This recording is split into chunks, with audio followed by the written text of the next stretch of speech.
Hey, welcome. Today's the day. The Pharmacy 50, the 50 most influential leaders in pharmacy awards. I'm so excited. We've been working on this since October of 2023. I'm your host and founder of the Pharmacy Podcast Network, Todd Urey. And we are so excited that you're here with us today to celebrate the profession of pharmacy. We have had a crazy 2023. I don't have to tell you.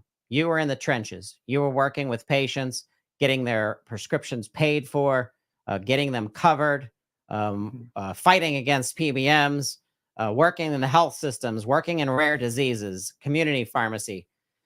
I tell you what, it's been an exhausting 2023, but 2024 is a transformative year. It's a year of growth and it's a year of celebration to start off. Today is January 17th, 2024. And I am so excited to present today the 50 most influential leaders in pharmacy and how they are impacting healthcare throughout the nation, throughout the world, actually. We were actually had some comments on LinkedIn about the expansion of the awards. This is only the third annual awards, and we've already seen a 4,000% increase in participation.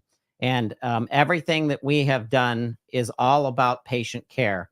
And it's all about centering the pharmacist as close to the patient as possible and removing the barriers that usually come in the form of administration that keep us from caring for people and caring for people through pharmacy care.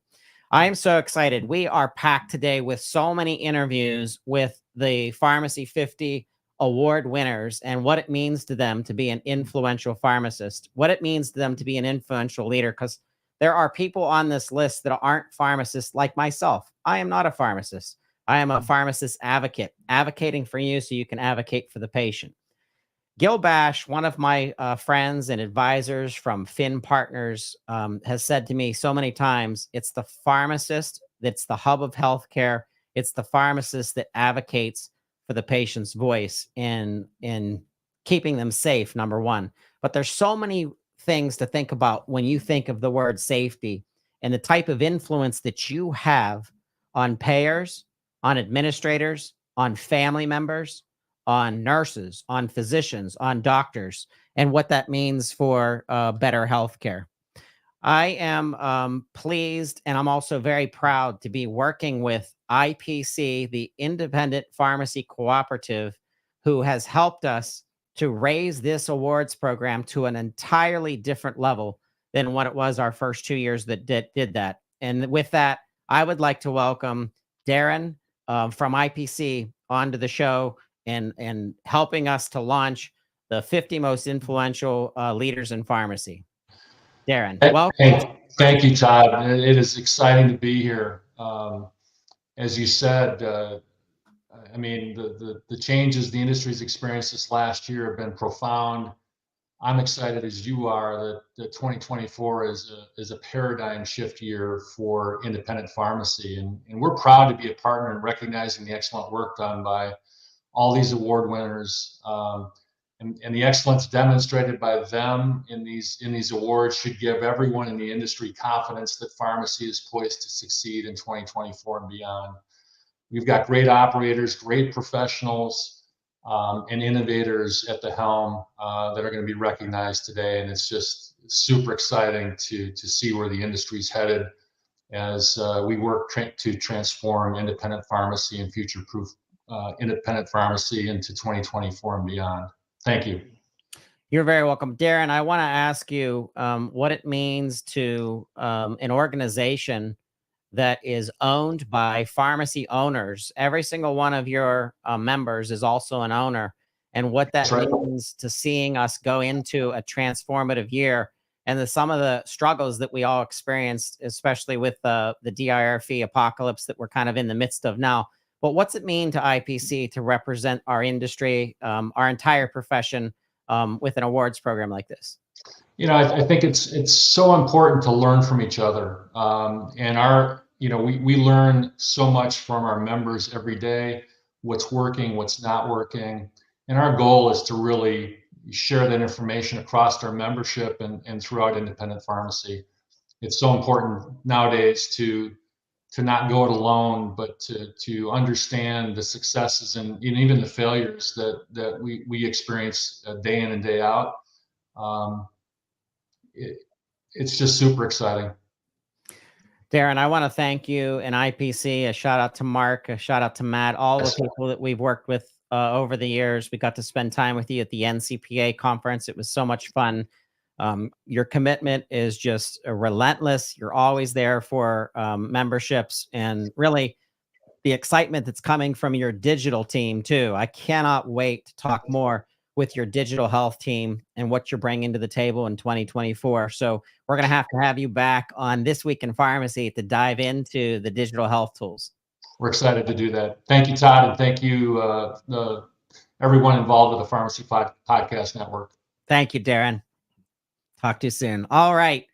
Well, I tell you what, it's been a long time coming. Like I said, we've been working on this the entire past year, the 50 most influential leaders in pharmacy, what this means to our organization as a publication that brings together more than 50 publishers with hundreds of different themes that we couple together. We push out content. We're doing podcasts 6-7 days a week. And what we've done is we've reached out and tried to find innovators and leaders in pharmacy, and we want to support them. We want to give them the spotlight that they deserve. And some of these people that have made the list have reached out to me since being announced yesterday on the 16th when we released the public release announcement. And it was very special to see reactions from people of what this means, to give them an extra inspiration, an extra vibe of energy, and how exciting it is. Before we get started, I do want to turn to my co-host who did take the responsibility of being my co-host. Patrick, say hello to everybody. Hello, everyone out there. And introduce yourself.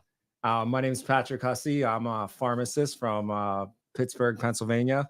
I happen to be in the same geographical location as Todd. So recruited in 24 hours. I got recruited, in 24 hours. And I'm really thankful to be here. Also to be honored on this list. There's a lot of other, distinguished people out there that are doing great work. And, thank you, Todd, and the Pharmacy Podcast Network for championing the profession. It doesn't matter exactly what sector you're in, but you said it great when you opened. It's about resident care, right? And how do we do that better? How do we break down barriers better? And everyone out there, I think we all have that same thing in common. It's almost like, how do we do more with less, but always keeping that resident or that patient at the center of what we do. So thank you. I'm happy to be here. I'm excited that you're here as well. All right. Well, I thought a lot about this presentation and this opportunity to share this with you, the 50 most influential leaders in pharmacy. And that's what you are. You're leaders. You may not realize that every post that you put out there, every tweet, every LinkedIn post, every Instagram, every blog that you write, every video that you put out, you are representing our profession. And we've taken a higher responsibility than the layperson or the average person that's developing content. And that content is so important. So every single one of the people that have made the Pharmacy 50, we have at pharmacy50.us. Once again, that's pharmacy50.us, the website for you to read their full profiles, just in case there may be someone who wasn't able to make the virtual awards. You can read all about them. Please connect with every single one of these leaders in pharmacy through LinkedIn. Let them know that you've reached out to them. You got to see them on Twerks celebrating the 50 most influential. And with that, I'd like to actually talk to you about this awards. First of all, thank you so much to Cardinal Health and once again IPC for sponsoring this event. This was so important to have the funding to do more advertising and more push, and it's the reason that we reached so many voters in an increase of, what I said, 4,000% since starting it in 2021. I also want to go over some of the metrics, which is really interesting. Coming in at number one was community chain pharmacy. The most votes came from that section of voters. And it was really interesting to see how many people voted and how many different categories that we came up with. We really wanted to center around 14 specific categories, but we had hundreds of categories mentioned, even including things like artificial intelligence, and that of course has been noted. And I want to thank every single one of you that cast a vote, and every single one of you that cared enough to nominate somebody. That's so important. And with that, I'd like to get started. Introducing the 50 most influential leaders in pharmacy in 2023. And with up first, Nancy Benob. She is in specialty pharmacy, and she is our ranking, our 50th pharmacy. And I want to just give her a shout out and let her know how proud we are that she made the list. Nancy is from Canada. So this awards program is expanding internationally. I fully expect the awards program for 2024 to include other people throughout the globe, improving pharmacy care, committed to pharmacy care, and continuing to just be champions of patient health. Thank you so much, Nancy. Congratulations, Nancy. 49, we have Dr. Leslie Benulos. I'm so lucky to have linked up with her on LinkedIn, and have I always say I stalk people and try to find more information about you through Google, through LinkedIn, through social media. And her collaboration on Instagram has been so much fun for the information that she shares. Are you much of an Instagrammer, Patrick?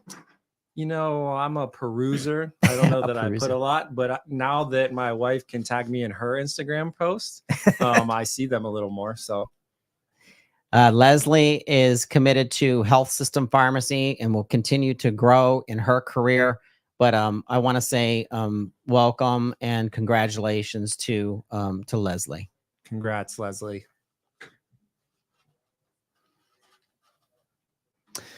All right. In continuing, a very special person that I've gotten to meet and want to have back on This Week in Pharmacy, really expand into her dedication in community pharmacy, independent community pharmacy, is Darcy Vaughn. Dr. Vaughn is actually with us here today. And I want to say welcome, Darcy, to the program. And I'm so excited that you're here. Thanks for having me. I was excited to come from St. Augustine, Florida. So Pittsburgh, PA is a little bit different than St. Augustine, Florida. Just it's just a cold. tiny bit, huh? Yeah. It's cold. A little bit chilly. What is it? It was 16 this morning. So Yeah. when you left Florida, what was it? Yeah, it was like 68. And you said St. Augustine, St. right? Augustine. So my sister lives in St. Augustine. Oh, very cool. And she's moving down to Vero Beach. Yes. And I want Teresa Toll to be her pharmacist because Teresa's she's down there. incredible. She's incredible. Yeah, shout out to Teresa Toll. Actually, Absolutely. Teresa Toll is an alumni of I the know. Pharmacy 50. Yeah. So and she's alumni of University of Florida, which we both went to. yes. Yes. What Very does it proud of mean? Teresa. What does it mean to you to represent independent community pharmacy and being an influencer? Oh, I'm deeply honored that anyone considers me an influencer. But really how I use my platform is to showcase how very special each of the individual independent pharmacies are in their communities.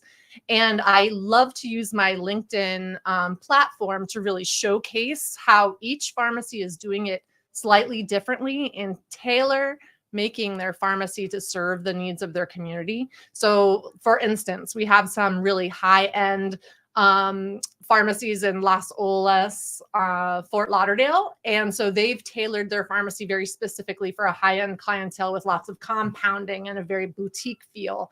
But yet we have some very rural independent community pharmacies who are doing things a little bit differently, focusing in on a lot of compliance packaging and really making sure that their patients who have a hard time with adherence are meeting those adherence measures and getting the medicine they need to be healthy. So it's just so interesting to see how each community pharmacy has really tailored their store for their needs of their community. And I find that so special. And I really like to highlight those cases as I'm visiting with those stores in the area. And it's also when we learn from each other and how independent pharmacies, we don't compete. They're always like, you could have an independent pharmacy 8 miles away, and all of a sudden the transfers are it's almost like a community that's helping. But then we're learning from each other. We're learning about designing, we're learning about business development, we're learning about supplements, we're learning about what works. And I think that there's something very special. That's why I always enjoy going to the National Community Pharmacists Association every year. I just want to say congratulations to you. I'm so excited to have met you. And like I said, we have to have you back on Twerks so that we can feature you and what you're doing in I guess that's considered North Central Florida. Yeah, so I'm in the Southeast United States, but Health Mart pharmacies are nationwide, and we're the fastest growing independent pharmacy franchise chain. So we'd love to talk to you more about that. It's awesome. Okay. Nancy, congratulations. All right. So, Patrick, I tell you what, I am I'm upset about the Steelers, bud. But today was was like a celebration. Like I said, we are going to put a trash bag on top of the Steelers emblem, and we have a Steelers emblem in our studio. We won't talk about it too much, and we should have, the RC was being nice to you. She should have said next time, can we do this not in January? That's right. So when I come from St. Augustine, it's not a complete shock to my system, but. All right. Well, we're going to keep moving on. We got lots of people to talk about. I'm excited to get to our next Pharmacy 50 member, a returning member of the Pharmacy 50. Dr. Banaz Sarami has made the Pharmacy 50 before. I'm so proud of her. She's been a Pharmacy Podcast Network host for years. I don't even know how many years. I think it might have been 5-6 years. She has been the co-host of the PGX for Pharmacists podcast, bringing a lot of clinical knowledge to the evolution of pharmacogenomics and how important pharmacogenomics is to the future of pharmacy and pharmacology, and how it's really going to start becoming much more than just a buzzword. We're not going to just say precision medicine anymore. It's really just going to be known as pharmacy, and pharmacogenomics should be in the hands of every clinical pharmacist that's out there wants to really dig into what medications are working. So I want to shout out to my friend and somebody I care dearly about, Banaz, and want to welcome you to the show. Are you there? I'm here. Yes. Can you hear me? Hello, I can. Thank you, Todd. Great to be here. Love the tie. Congratulations. Thank you. I got to have the Pharmacy 50 look Thank today. you. I love the yellow going on. So what's it mean to you to be such an influencer? This is the second year that you've made this list. What do you think that you're doing out there that is bringing so much attention to your work? Well, I really believe, Todd, that everyone in whatever profession they're in has the potential to be a leader, if they really understand and respect the essence of leadership. Personally, I kind of like how Simon Sinek puts it really well in regards to leadership. So you really have to leave others in a better place than when you found them. I really believe in that. True leadership, in my belief, really goes beyond the titles and position we all have. It's really how I position myself with all the platforms that I have, including the podcasts you've given. So I'm really grateful to you for that, to kind of create and empower, inspire, and motivate other people, bring in awareness, education, and really authentically connect with other peers in a human level, right? So we all didn't get here by ourselves. So we had either family member, friends, such as yourself, or just someone just did a random act of kindness, right? So, as one of the influential leaders in the world of pharmacy, I credit a lot of my peers and family member to kind of pave my way to get there. So I know we're all busy in our world, but in my office here, you can't see it, blurred out the thing, but I have one of those big sticky notes on my wall, and I have 6 circles on there. I wrote, it's Garden of Banaz. So I want to be kind of intentional daily on watering each of my garden. Like one is faith, one's community, family, of course. So you get the points. But going back to your original question, in the world of pharmacy and as a pharmacogenomics medical science liaison, I really want to define influential leader how Simon Sinek says best. Really, leadership is a way of thinking, acting, and communicating. So that's how I would define it. And I appreciate all that you're doing and all you've given. So the platform wasn't here for me before, so I appreciate you. And I Well, I wanna congratulate say- everybody, all the I want winners. to say something to our audience as well. Banaz has been recognized by other publications as leader. Medica Life actually ranked you in the top 30 pharmacy, and I think it was healthcare professionals in general, and really brought a whole nother audience to you, because Medica Life isn't just for pharmacy; it's really for healthcare professionals. So I just want to say how proud I am of you and how excited I am to continue to build content about pharmacogenomics. Well, I appreciate you, Todd. It wasn't possible without you. So, and everyone else, I appreciate it. Thank you so much. All right. Thank you so much, Banaz. We are chugging along. I can't believe how many opportunities we have to showcase our leaders in pharmacy. I want to say congratulations and thank you to Lindsay Constantino in long-term care, has actually built a home care LTC at home network to teach our community pharmacies to expand their long-term care services, because the baby boomers are coming. I'm going to make it sound like spooky as I can. Patrick, the baby boomers are coming. I like it. It goes And- along with and I your mean- Star Wars theme in here. Yeah, see? Yeah. But there are 12 million per month for the next 12 months entering the baby boomer stage.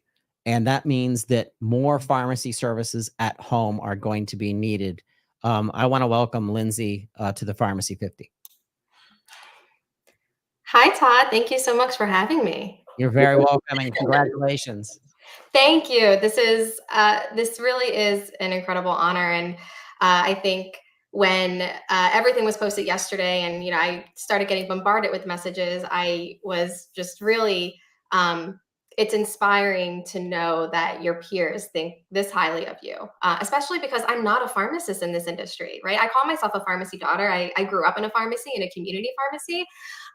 But there's not a lot of space for non-pharmacists to be recognized. So I really appreciate you having this platform. Well, I'm not a pharmacist, and I expect to bring more attention to people that are empowering our pharmacy care providers. And sometimes that's our technicians. Sometimes that's administrative people. Sometimes it's people like you who have said, listen, we need an organization to raise up our community pharmacies in the space of long-term care. So quickly tell us about your initiative to do exactly that. Yeah, so my family and I started Centennial Pharmacy Services, which we called it adherence-based pharmacy. And we wanted to prove that pharmacy had a place in value-based care. That quickly turned into what is now the long-term care at home pharmacy model. And we have been able to make a lot of impact in our regional community with our pharmacy. But we knew that this space needed a voice in the industry. So we launched the long-term care at home pharmacy network to be able to provide access to other pharmacies, to plans, payers, and the industry, for everyone to be educated on this and to be able to really grow this sector of pharmacy, because you are absolutely right. The baby boomers are coming and they're not stopping. And they're afraid. They're afraid of facility-based care, and there simply aren't enough beds for them. So we need to find solutions, and being able to make pharmacy the quarterback in that solution is going to truly increase health outcomes. It's incredible. Lindsay, I want to continue to network and talk with you and learn from you. I want to continue to bring the members of your network, which is the fruit of this entire thing, to our programming. We'll have you back on This Week in Pharmacy and dive into panel discussions about taking community pharmacy deeper into long-term care and what that means, and then helping them to navigate and get paid for their services. Yes, absolutely. Absolutely. I'm looking very forward to that this year. It's going to be a great year for us. Well, congratulations and thank you so much. Thank you. Talk to you soon. All right, Patrick, we're moving to number 45. This person is dynamic. I have known Tara, which shares the name of my sister, for several years, have met her and her dynamic team and husband at several pharmacy conferences. I think I met Tara possibly at a PDS conference at one time, and just a dynamic person who is in community pharmacy. She's doing consulting. She's an entrepreneur, but she really stands out as someone who is shaping the future of pharmacy. I don't know if Tara's here with us today or not. I don't think she might be, but just in case she is, if you're watching Tara, you'll be back on Twerks many a times. Tara is the host of POC Talk, which is point of care testing talk. And it's going to be about all things point of care testing, not just in community pharmacy, but in long-term care and also specialty. So you'll expect to hear a lot from Tara on the Pharmacy Podcast Network. And once again, go to pharmacy50.us to link up with Tara. Her profile is there, as well as her LinkedIn profile is there. Her link to LinkedIn is there. But congratulations, Congratulations, Tara. And Todd, just real quick, consultant pharmacy is so big and so huge and so important, especially out there in all the long-term care settings, that it's really, sometimes I think it's an under-recognized position in our industry. So congrats, Tara. Awesome work. Excellent. Thank you. Yeah, that's actually very true. All right. Sammy Yafai, I don't know if I'm saying his name correctly. Dr. Sammy Yafai is a health system pharmacist. He's coming in at number 44 of how many votes that he received. I just connected with Sammy, I think about 3 weeks ago through LinkedIn. He has been an avid listener of the Pharmacy Podcast Network for years. I'm so proud of his work in health system, his commitment to his patients. And he is a wingman to his physicians.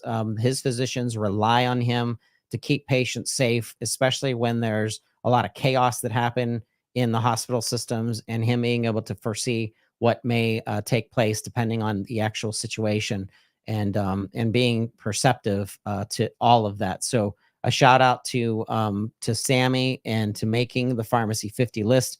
This is the start of something big for you. I'm excited for you, and we'll have to have you back on This Week in Pharmacy to talk more about health system pharmacy. Out of all the sectors of pharmacy, Patrick, health system pharmacy is the one that we have the least connection with, even though it's actually one of the biggest sectors. Like if you go to the ASHP, I think that's like one of the biggest conferences per year, mid-year. You're absolutely correct. It's such a big part, and I think you're right. We tend to talk about it probably the least, huh? Yep. Feels like community pharmacy typically takes up a lot of Right. air, and rightfully so, because that's a direct point for patients, but very big thing there. So congrats, Sammy. Good job. Congratulations, Sammy. Thank you so much for being a part of. You have now entered the alumni of the Pharmacy 50, and you'll be part of it forever. So once a Pharmacy 50, always a Pharmacy 50. All right. This guy's special to me.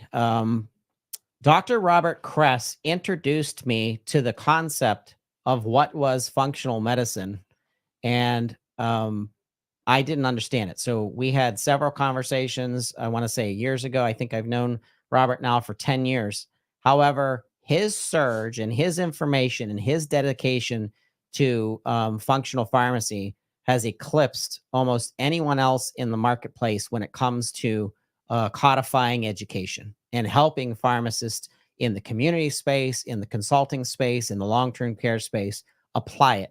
I want to welcome my godfather of functional pharmacy to the Pharmacy 50, Dr. Robert Kress. Thank you, Todd. How are you today? I'm doing well. It's so good to see you. How are you? Likewise. Doing excellent. Doing excellent. I dressed up for you. I see that. Usually, Robert, if you follow him on Instagram, he's out on the trail with his beautiful dog, and they're usually forging a new path for something, some way, as you talk about different things that are coming down the pike for functional pharmacy. But what's it mean to be an influencer, and why do you think the industry and people who respect you have called you the godfather of functional pharmacy? Well, first of all, thank you for bestowing that term to me. It's just, I think for so long that people have been wondering what else is there, right? Is there a different type of medicine? How else can I really support not just myself, but also my patients and my community? And it's grown tremendously. I mean, you and I have been chatting for over a decade now, but in the 20 plus years that I've been in this space, it's really exciting and people are grasping onto it. As far as, the leadership point of view, and this is what I've really grasped on lately, which is amazing. it's holding space for others' greatness. And I am so like in my training lab, my training course, Beyond the Labs, like seeing these pharmacists who are just like finding growth within themselves and within their community and like doing something that lights them up. It's different than what they went to school for, but now we're seeing the big areas, and big notice coming there. So it means a ton on every level. So thank you.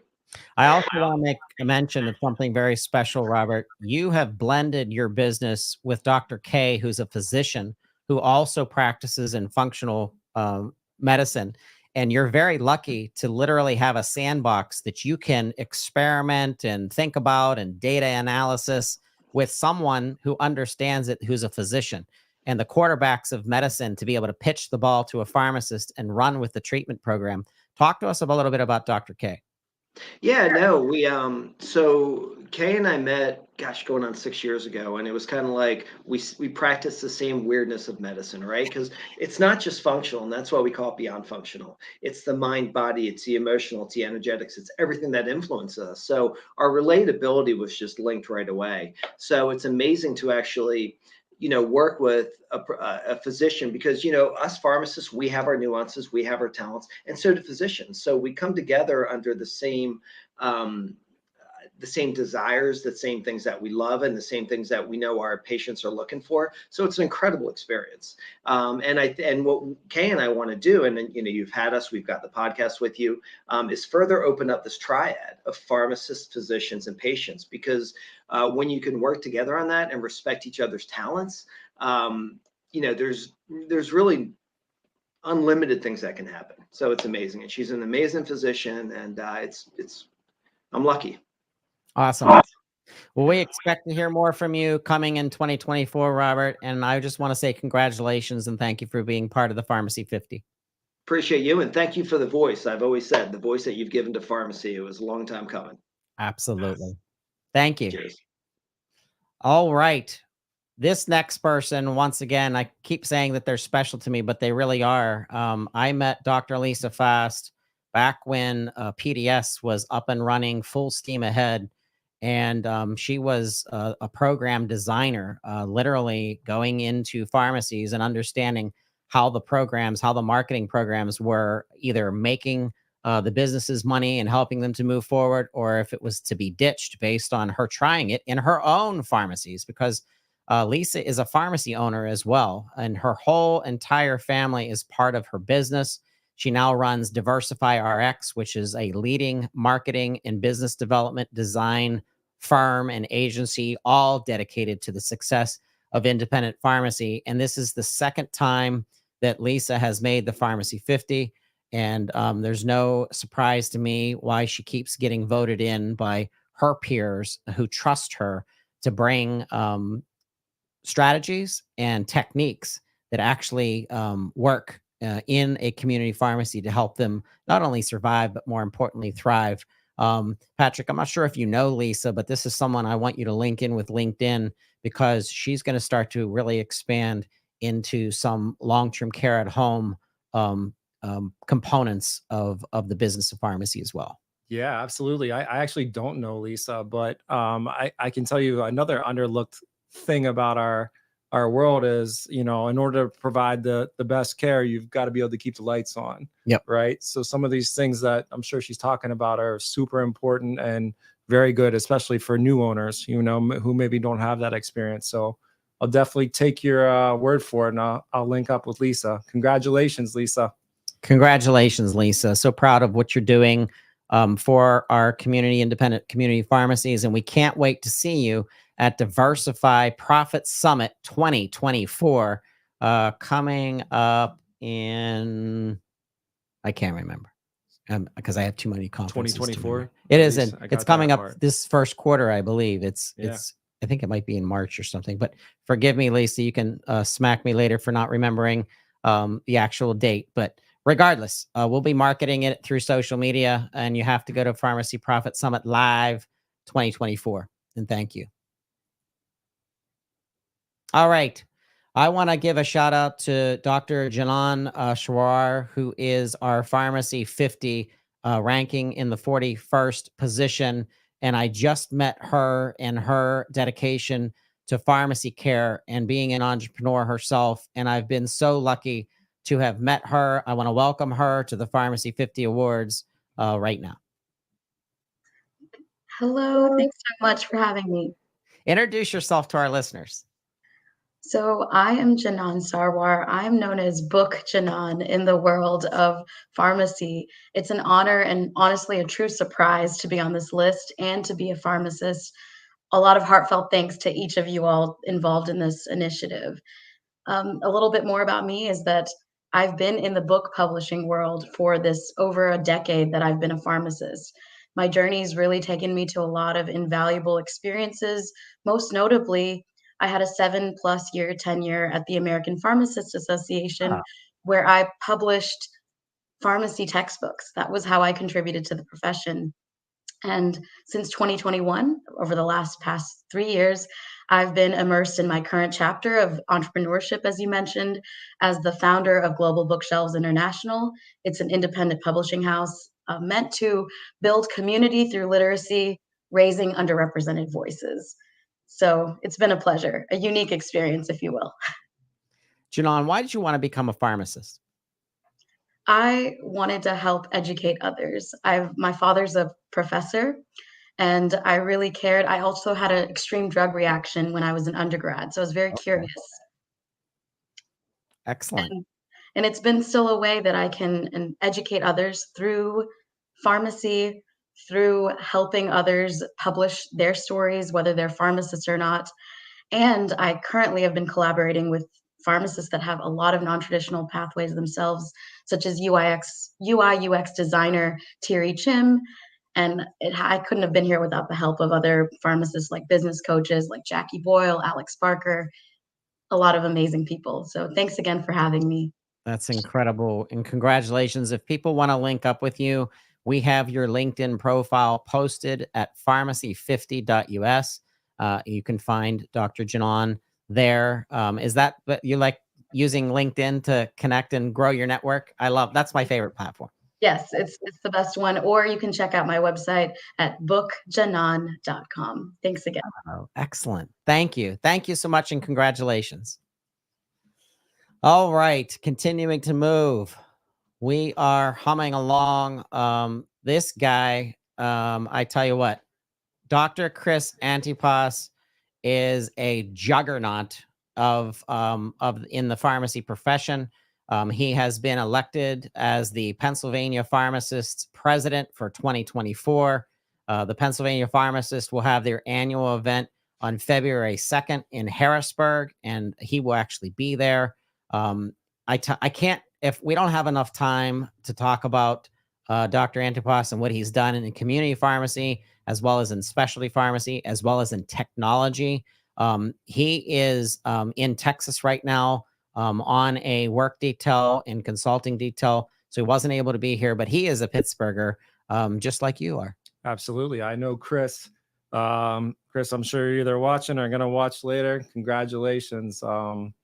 Yeah, he's doing a lot of big things in our area. So it's really neat to see. His representation of our profession is everything. And it's just good that health systems are paying attention to what he's doing, and it's really changing the game. So we have to have, and that's why he shows up again. So this is not the first time that he's been nominated as a Pharmacy 50 influencer. So congratulations, Chris. We can't wait to have you back in the studio. All right, moving on. And I love this category because I am a techie. I am a nerd. Digital health technology is an enormous future of pharmacy. And coming in at number 39 is Sean Jensen. Welcome to the Pharmacy 50 Awards program, Sean. Hey, Todd. Thank you so much for having me. I appreciate it. And hi, Patrick. Hi to you as well. How you doing, Sean? Congrats. I'm doing great. I'm an Eagles fan. I'm calling in from Philly, so I could be doing better. So you don't have much to talk about either. So yeah. I'm joking. Yeah, I always say that's the dirty side of Pennsylvania. Yeah. I like both sides of Pennsylvania. Congratulations, Sean. Thanks for being here. So, Sean, what's it mean to be an influential leader in our profession? Yeah, Tommy, I'm just so incredibly proud of the recognition. You know, every day in my work, I work and talk with pharmacists and just so inspired by everything that they do. Like Lindsay said earlier, as a non-pharmacist on the list, it makes me, really proud of that as well. And like you said, I mean, like people say, pharmacists have been consistently voted the most trusted, members of the healthcare community. And, it's really not surprising why. I think everybody, understands the important role they have. We're just doing our part to help support them. 20 something years, my company, we help companies bring their products to market. We don't build our own solutions and bring them to market. We're really there as a dependable partner, helping all these different stakeholders, improve the workflow, their efficiency of their workflow, increasing adherence, all sorts of stuff. But just really, really proud of the recognition and really proud, of everything that me and my team have done. All right, Sean, tell me about the sector of pharmacy that you're having the most success in, and tell me about the technology and how it's actually leveraged. Well, I mean, interoperability, which has been a huge topic for so many years. I think it was theoretical, 10 years ago. Yeah. A lot of people thought technologies like fire and everything would really, help change it. But a lot of people just get frustrated when they have to introduce all this new technology. They feel like it takes away from the care aspect. But, that's our job, is really just to kind of help the professionals and help the caregivers, get the technology out of their way, have it support what they can do. But just especially in specialty pharmacy, which is where, my niche is, just the amount of systems that a pharmacist has to deal with is almost overwhelming, and the amount of data they have to work with. So, just bringing that all together, making it, something that can help them improve the care that they're giving, rather than just becoming a hindrance and an annoyance. This has really been such a huge impact over the last, couple of years and beyond. Sean, I want you to keep in touch with our network, which is now part of your network. All Pharmacy 50 leaders, I want you to connect with using their LinkedIn profile at pharmacy50.us. And then please stay in contact with our publications. We have 50 different hosts that really focus on a myriad of things. We have one show called the Digital Therapeutics, and we'd like Digital Therapeutics to grow. And we want people like you to come on and bring in concepts that are really moving our profession and pharmacy care forward. So this is not going to be your last time on our programs. We'll have to have you back. Oh, sounds great, Todd. I appreciate it. No, I'd love to. So I'll definitely, I'll keep in touch. Thanks so much. Congratulations, Sean. All right, moving along. How are you doing over there, Patrick? Are you doing good? I'm doing fantastic. It's been great to hear everybody, and all these diverse backgrounds. It's really interesting, and we talked a little bit. I hear the word non-traditional, but I think we're really starting to work towards where these things won't be looked at as non-traditional anymore, right? These are going to be normal career paths for people in pharmacy. So it's really awesome to see. It's a next gen. It's next gen pharmacy coming to life and coming. It's a reality now. Yeah. It's not a concept anymore. It is real. All right. This next guy is special to me. He's taught me a lot about an aspect of pharmacy that I knew nothing about 24 months ago, which is sports pharmacy, athletic pharmacy.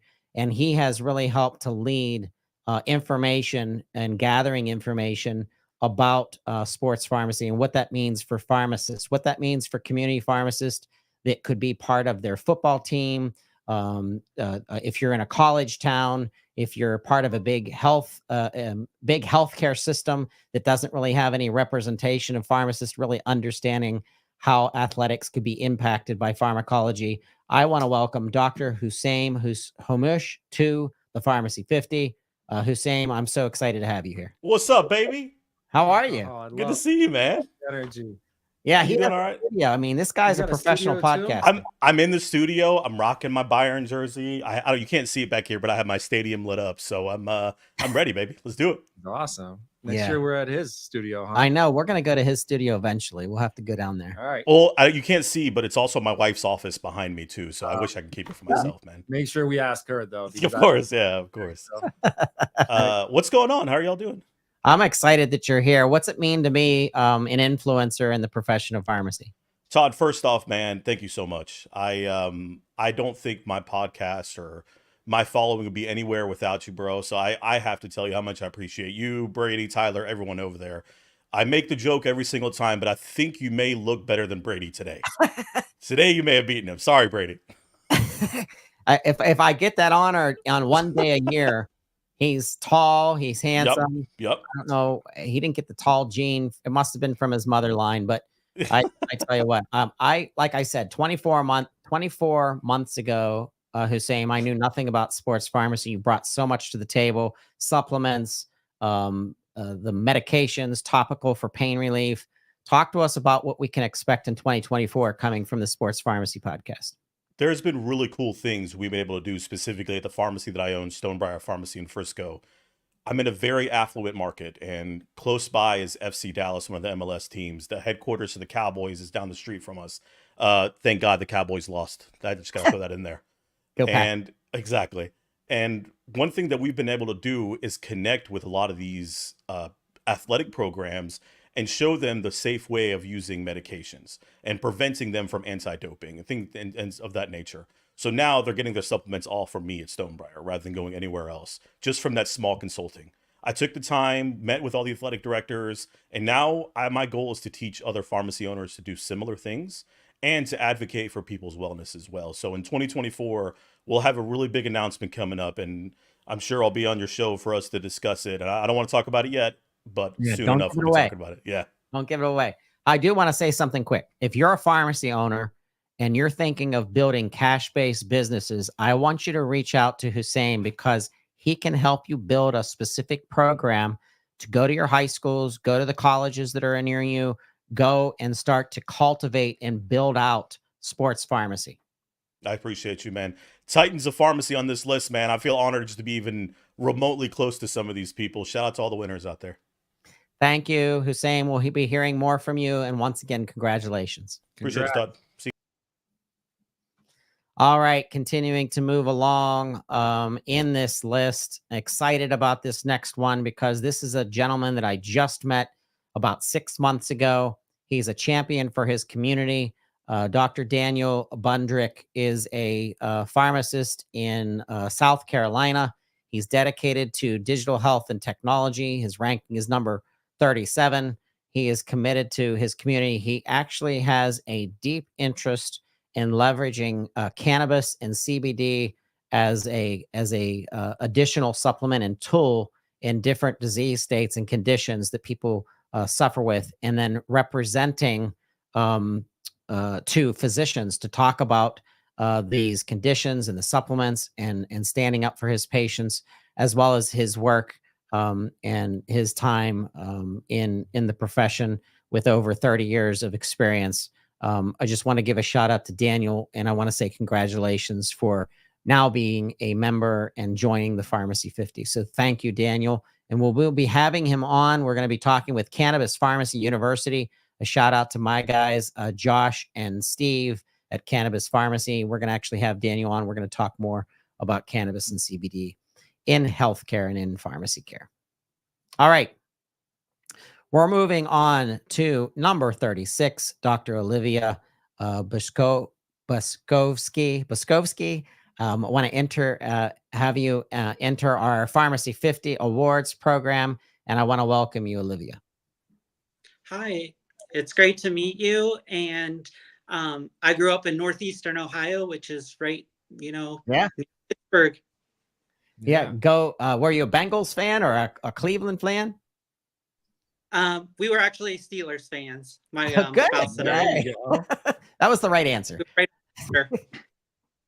All right. Talk to me about your advocacy as a pharmacist and someone committed to LGBTQ medicine and what you've done in that field. So I currently work at a FQHC, a federally qualified healthcare center in Asheville, North Carolina. And we have over almost 1,000 transgender patients, both youth and adults, and a lot of HIV patients. And I find that, the biggest thing I can do is advocate for them because they're an underserved population, have a lot of employment issues, have a lot of insurance issues. And the more I can do to advocate for them and get them the equitable health care that they deserve is a big part of my mission here. Olivia, what's it mean to be an influential leader of your profession? Like I said, I think being an influential leader is essentially advocating for my patients and getting them what they need.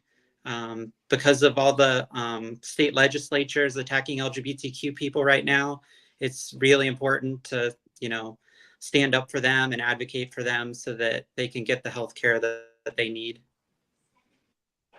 Olivia, we are excited that you've joined the Pharmacy 50. We want to shout out to all of the people that voted for you and are recognizing you as an influential leader.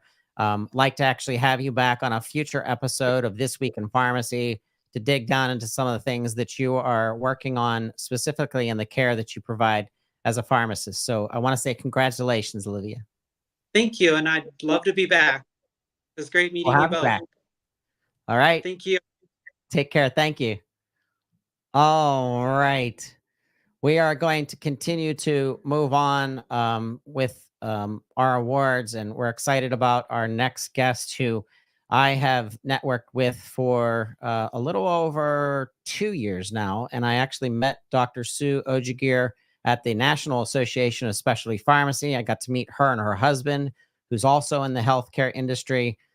Sue is a powerhouse. She is relentless in her drive to build an entrepreneurial platform in encouraging pharmacists to reach out to student pharmacists and create a mentorship program. She actually has a website called Pharmacy Mentors, and she's gathering hundreds of pharmacists throughout the country to talk with students at that P3, P4, and resident level, and saying, what do you want to build? What do you want to do? And how can this mentor help you get there?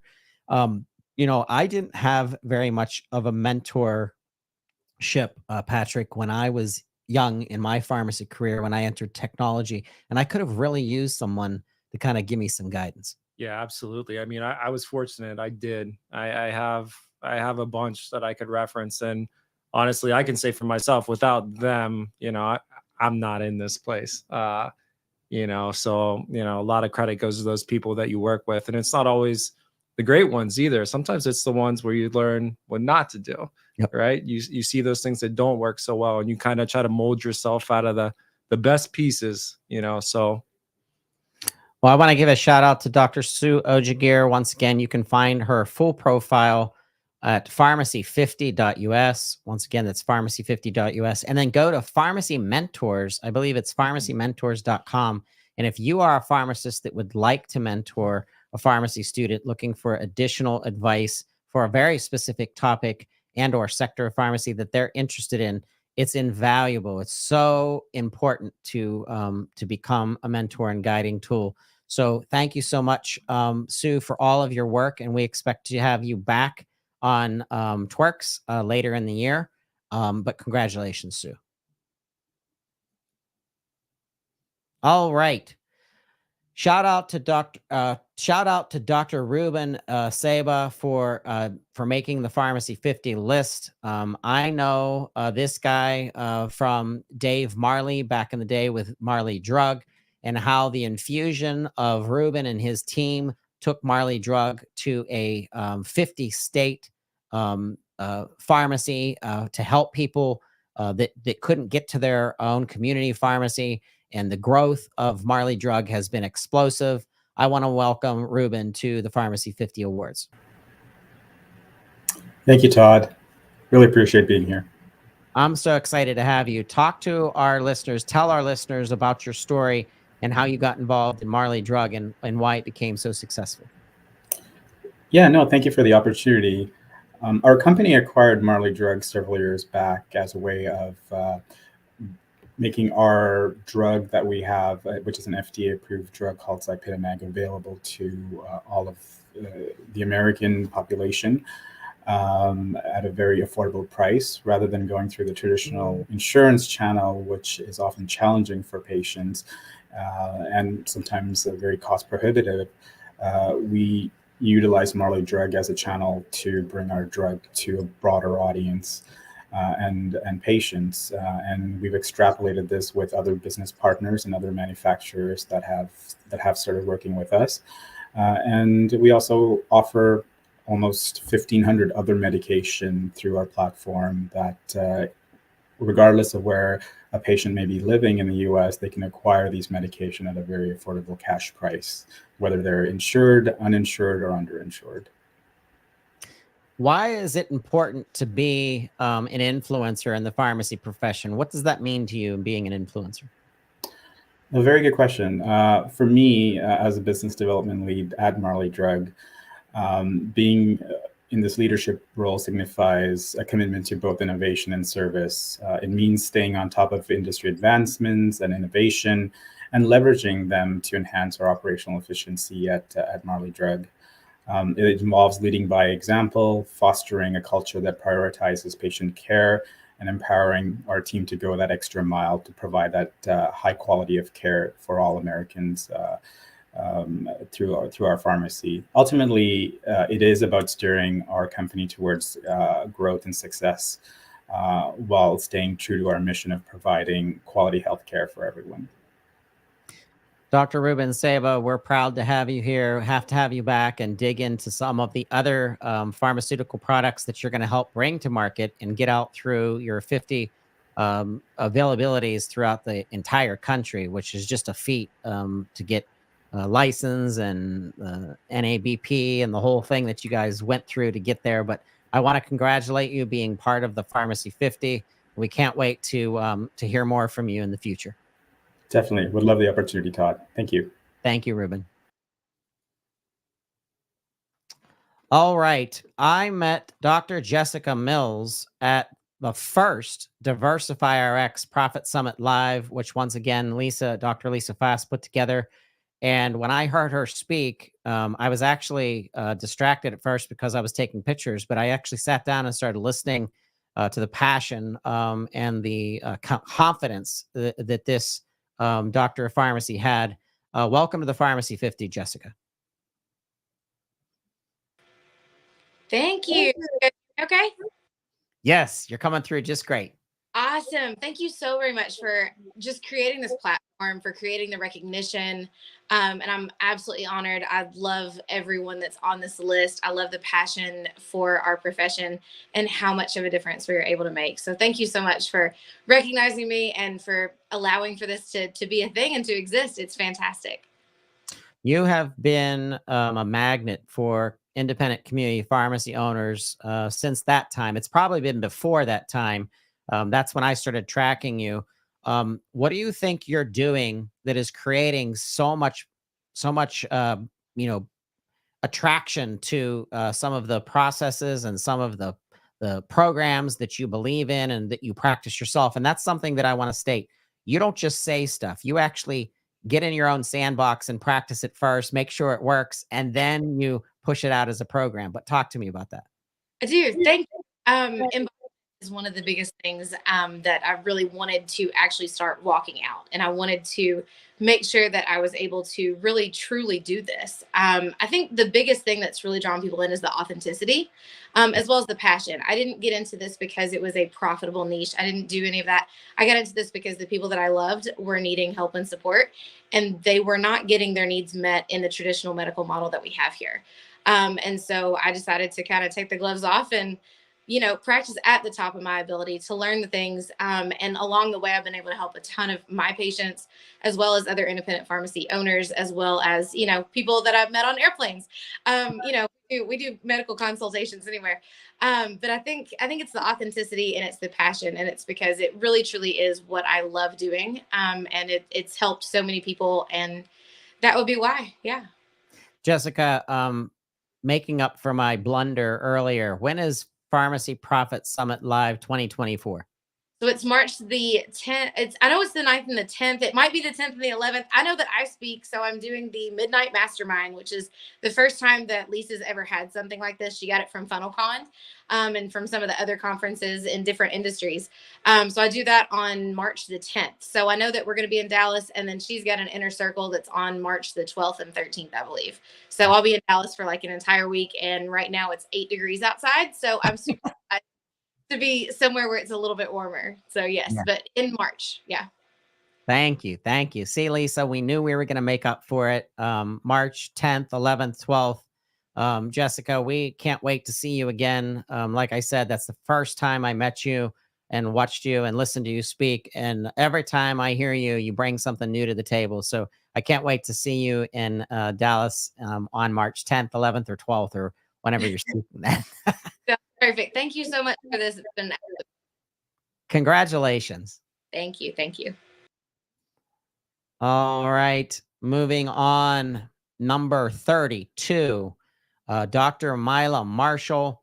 Excited to have met Dr. Mila Marshall through LinkedIn and getting to know her as, and this is somebody, by the way, that was brand new to me, which is really interesting. My network is enormous in pharmacy, but Pharmacy 50 has been a way for me to learn about different people in pharmacy in an industry, how Mila is growing her reputation as well as her authenticity in driving excellence in pharmacy care in industry, and what that means to our younger pharmacists out there who may want to go into industry. If you're in community pharmacy or into chain pharmacy or some other sector and you want to get into industry, I want you to go to pharmacy50.us.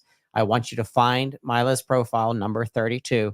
I want you to click on her LinkedIn, tell her that Todd Urey said, hey, teach me about industry pharmacy and what you did to get into it. But I want to shout out and congratulate Dr. Mila Marshall for making the Pharmacy 50. We're very proud of you and your representation of the pharmacy profession. Thank you. All right. This next guy I've known for years, Josh Parastani, has made the list. He is ranked as number 31st most influential pharmacist. And I'll tell you a story quickly about Josh. Josh came to the Pittsburgh International Airport back in 2015 to meet with me to take a business plan that I designed called the Pharmacy GPO. It stood for Gross Profit Optimization. And it was a buying group that actually set appointments for their pharmacy and your pharmacists, just because you don't have time to set appointments with your physicians, with school districts. It was an amazing opportunity to work with Josh. Josh started the American Pharmacist Purchasing Alliance, the APPA, and he grew that to a significant membership, sold that off, and he has helped the Pharmacy Podcast Network in several ways grow. We actually had a magazine publication together. He's very entrepreneurial in his push. There's so many people out on LinkedIn that look to Josh for his expertise in search engine optimization. Josh, like myself, is not a pharmacist, but he is an advocate and he's a champion of pharmacy in so many of our sectors. Josh, I want to thank you for your time as well as your dedication to our profession in making the list. I want to congratulate you. Congratulations, Josh. We need more people like Josh, Patrick, because I don't know the first thing about SEO. I mean, this is I've been kind of jotting down some themes, and entrepreneurship seems to come up over and over and over again. My burning question for you is, where did you meet at the airport? at the restaurant, the hotel restaurant. I think it's the Hilton hotel. So you classed it up a little bit. Okay, we did. We sat in that hotel. We went through 3 different servers. We started at 10 a.m. and I don't think we left until like 7 o'clock. So we went through 3 different shifts of servers. That's awesome. That's somebody who's definitely passionate about it. So that's really cool. Congratulations, Josh. All right. I tell you what, this is special. I never thought that this was going to happen when we first realized that Fiona Verna made the Pharmacy 50 list. Fiona is from Italy. I had no idea that Fiona was actually going to make it to our studios live. She's here with us right now. I want to say welcome to Fiona and to our team that is so excited to have her here. Fiona, welcome. Hi, Todd. Hi, Patrick. I am very, very happy to be here with you. And I arrive. I'm here in the cold Pittsburgh. I was in New York, and so why not? It's a big honor for me to be here, to be part of the 50 influence big American pharmacists. I'm not a pharmacist, I'm belong to a family, an Italian family that from 1965 work with the pharmacy with a big passion, and we bring new ideas, strategy, and a vision. As we talked before, now to create a new vision also for the American pharmacy is very important, a positive vision. So this is need to be the 2024 for everybody. I was so impressed that you came. Patrick, grab me that book right there that says, "Do you speak pharmacy?" So this book right here is very special. If you don't know this book, this is "Do You Speak Pharmacy?" It's out on Amazon right now. Actually, if you go to Fiona's profile on the Pharmacy 50, there's a link to it. But Fiona, tell me about this book. And really, this was the time. This book taught me about your mission and taught me about what you were doing from design and how important design is to captivating our audience and captivating our consumer, which is our patient, into pharmacy. So talk to us about sure. Sartor Taverna, my company, doing this.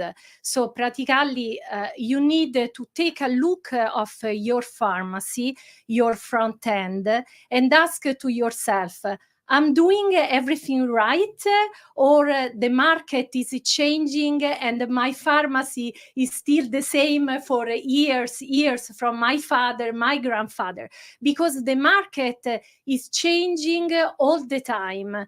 Me and my brother, that is the CEO of the company, we do a big work to make also educational class in all kind of topic related to pharmacy. My LinkedIn is now almost 12,000 followers. Wow. And I do That's a impressive. big selection. So inside there are pharmacists or people that work for pharmacists from all over the world. And this is what we do all the time, and what is inside the book. So just tips, concept, but that change because the market is always evolving. The patients are different. After the COVID, we have so different scenario in US also. So I advise to read the book and to contact me, to contact you, and to talk about the pharmacy in US, because there is a lot to do. We need to stay positive, to have a passion for what we do. And sometimes what I see it missing here is to transmit this passion and professionalism inside the store, inside the retail part. So I know that pharmacies, because pharmacies are a big family, and I'm part of this big family also in the personal time. They are very busy. They are working all the time, so they don't think about little simple things. Yep. So I try to highlight this in my work and with my company. Well, we are thrilled and excited that you came in from Italy for the awards. We're so excited to boost your services. The appearance of a community pharmacy is so important. So I want to give a shout out to our listeners. You will hear more from Fiona on This Week in Pharmacy. We're going to do a special segment all about pharmacy design. That'll be out in about 2 weeks. So be on the lookout. But Fiona, thank you so much for being here. Thank you too much. Congratulations, Fiona. Congratulations. Thanks. Thank you very much. Right. Talk about having someone come in from Italy for the awards. We're so excited to talk with Fiona. We're going to actually, like I said, be on the lookout for a special interview with Fiona about designing a next-gen pharmacy. All right. I tell you what, this next award winner, Dr. Jessica New Harvard. I'm sorry, New I'm glad you're saying the New names, Todd. Haravani. Nuvani. Right. Anyway, I know Dr. Jessica from Time Magazine. Jessica made Time Magazine as one of the most influential healthcare leaders in our nation. She is an advocate for women's health. She's an advocate for birth control and how pharmacists should be able to really control that at the time of consulting with the patient and understanding how important it is to be available from an educational perspective and understanding how important that is to families and to people with family planning. There's no surprise that she made the Pharmacy 50 list and how her representation is so important to our entire healthcare system. I want you to, if you haven't linked up with Jessica, I want you to reach out to her. I want you to go to LinkedIn, go to pharmacy50.us. Connect with her on LinkedIn and learn from her writings, some of the things that she has been a part of in other videos, podcasts. We're going to have her on This Week in Pharmacy talking specifically about women's health, and which is an extremely important part of her advocacy and mission. But congratulations to Jessica. This is her second time making the Pharmacy 50. No surprise. And once again, just excited that she is represented and that she is part of the Pharmacy 50. But congratulations, Jessica. Okay, from Pennsylvania, my home state, Dr. Courtney Smith in specialty pharmacy ranked at number 28. Jessica has been, or Courtney has been an amazing advocate for patient health. She has worked closely with the Pennsylvania Pharmacists Association. I want to welcome Courtney to the Pharmacy 50 Awards. Hi, Courtney. Thank you so much, Todd, and your group and all of the network for, it's just such an honor to be standing beside all of these incredible leaders, pharmacists, and just pharmacy advocates. I mean, some of the people who made the list have just a passion for pharmacy that definitely reignites my passion over and over again. So thank you so much for having me. Courtney, I met you when you were a pharmacy student, which is so special that I've watched you grow over the years, and you are a rocket ship. You just keep advocating for our profession. You're a fighter for patient health. Talk to me about what it means to be an influential leader. Yeah, I think something that I always say to the students who I'm precepting, residents, and just people that I mentor is that you really need to maybe take the road less traveled. And pharmacy is ever changing. It does not look the same way over the last 25 years that it does today, and it's going to look very different in the next 25. So we have to be open to change, and this is the perfect time to create your own path in pharmacy. And when we talk about the sectors, specialty, community, long-term care, I'm seeing a lot more blending than ever. When I entered pharmacy in 2004, I don't even say 2004, it was very siloed. And now the silos are coming down. So talk to me about your sector and how you see it blending into community and to long-term care. Yeah, absolutely. So I, started my career through community pharmacy, branched out into the medical cannabis realm in alternative therapies, and now into specialty pharmacy. And what I enjoy most is that it really unites at that level of patient safety and patient education. So overall, pharmacists are doing some of the same roles day to day, regardless of the setting, and just making sure patients are taking the right med, the right time, they're getting access to care and proper education for good quality overall. Courtney, I'm so proud of you. Will you be at the Pennsylvania Pharmacists Association 2024? I absolutely will be. All right. We're going to get an interview with you there February 2nd in Harrisburg. We want to congratulate you. We want to thank you for your work. And I will see you in Harrisburg. Thank you so much. Take care. All right. Congratulations, Courtney. Okay. next on our list, coming in at number 27, Dr. Tamar Lawful. Dr. Tamar and I met through LinkedIn. She is a powerhouse. She is an entrepreneur. She believes in supporting pharmacists from pharmacist perspectives and understanding coursework and education development. I'm excited about Tamar and her podcast in nutraceuticals and diving into a facet of pharmacy that will continue to expand and demystifying how nutrition plays into pharmacy care. You know, Patrick, that is an aspect of pharmacy that is, once again, very unknown. To be able to take a blood test, to be able to take a cheek swab, and then be able to determine what your diet should be and what, you know, ingredients or what elements of food you should or should not be on. So I think that's fascinating. Yeah, absolutely. It's really neat. And actually kind of, I was thinking about it ties back to Hussein's and the sports things a little bit too. And like all those elements, you could really combine those and get such a full picture, right? So I think that's really neat. I want to welcome Tamar to the Pharmacy 50. So excited to have you here.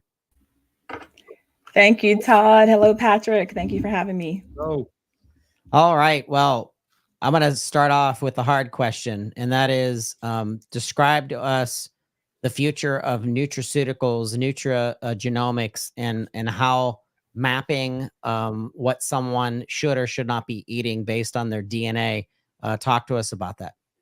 Of course. So the future of nutrigenomics is, I see its place in preventative medicine, being in preventative health, being used more frequently, because definitely being able to identify patients or clients' potential risks for certain disease states like diabetes, even Alzheimer's, we're able to, in advance, put them on certain nutrition plans, even exercise routines and ways for stress management that will negate that gene from quote unquote like activating and then presenting with that particular disease state. So it's definitely useful as a preventative health tool.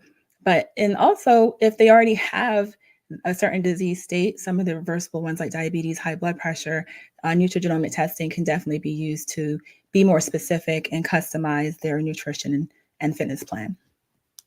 What does it mean to be an influential leader to you when you receive an award from your peers that voted for you? What's that tell you from a positioning perspective? And then what's the responsibility that you have to take? Well, it's definitely, I feel like I'm being heard because that's something that I always struggled with as a healthcare professional, feeling like I'm not being heard. I have a voice, and honestly, I wasn't speaking up. And thankfully, you gave me that platform, Todd, when I emailed you last year and said, what do you think about this type of podcast? I know it's different. I'm not downing pharmacy. I just want pharmacists to look at things a little bit differently. And you helped me find my voice by giving me the platform on the podcast network. And I believe that to be an influencer in a pharmacy world at its core, Todd, it's about commitment to consistency, presence, and a dedication to helping others. And then being able to step out of our comfort zone, go against the grain, at times to influence and change, and also embrace innovation. And I feel like that's what I've been doing with nutrigenomics. It's different. It's not so much pharmacy. Not a lot of pharmacists were not focused on nutrition, right? But I want to use this as a way to be able to help patients get better and also teach pharmacists how to use it. And I feel like my responsibility, and now being recognized as an influential leader in pharmacy, is to continue doing what I'm doing. It's not time to stop. It's time to actually keep going full throttle so that I can reach more people and educate them as well. Congratulations, Dr. Tamar Lawful. We expect to hear more from you in 2024. And to link up with you, please go to pharmacy50.us and look for your LinkedIn profile. But thank you so much for being here. Thank you. Have a great day. thank you. Congrats. All right. Dr. Nadia Malik coming in at number 26 from Community Pharmacy. We want to say congratulations to Dr. Malik in her work in community chain pharmacy and how important that is of how many people rely on their chain pharmacist. And sometimes that's the only healthcare provider in your community for miles and miles away. So the importance and the stress and the focus and how 2023 was just a burnout year for many of our community chain pharmacists.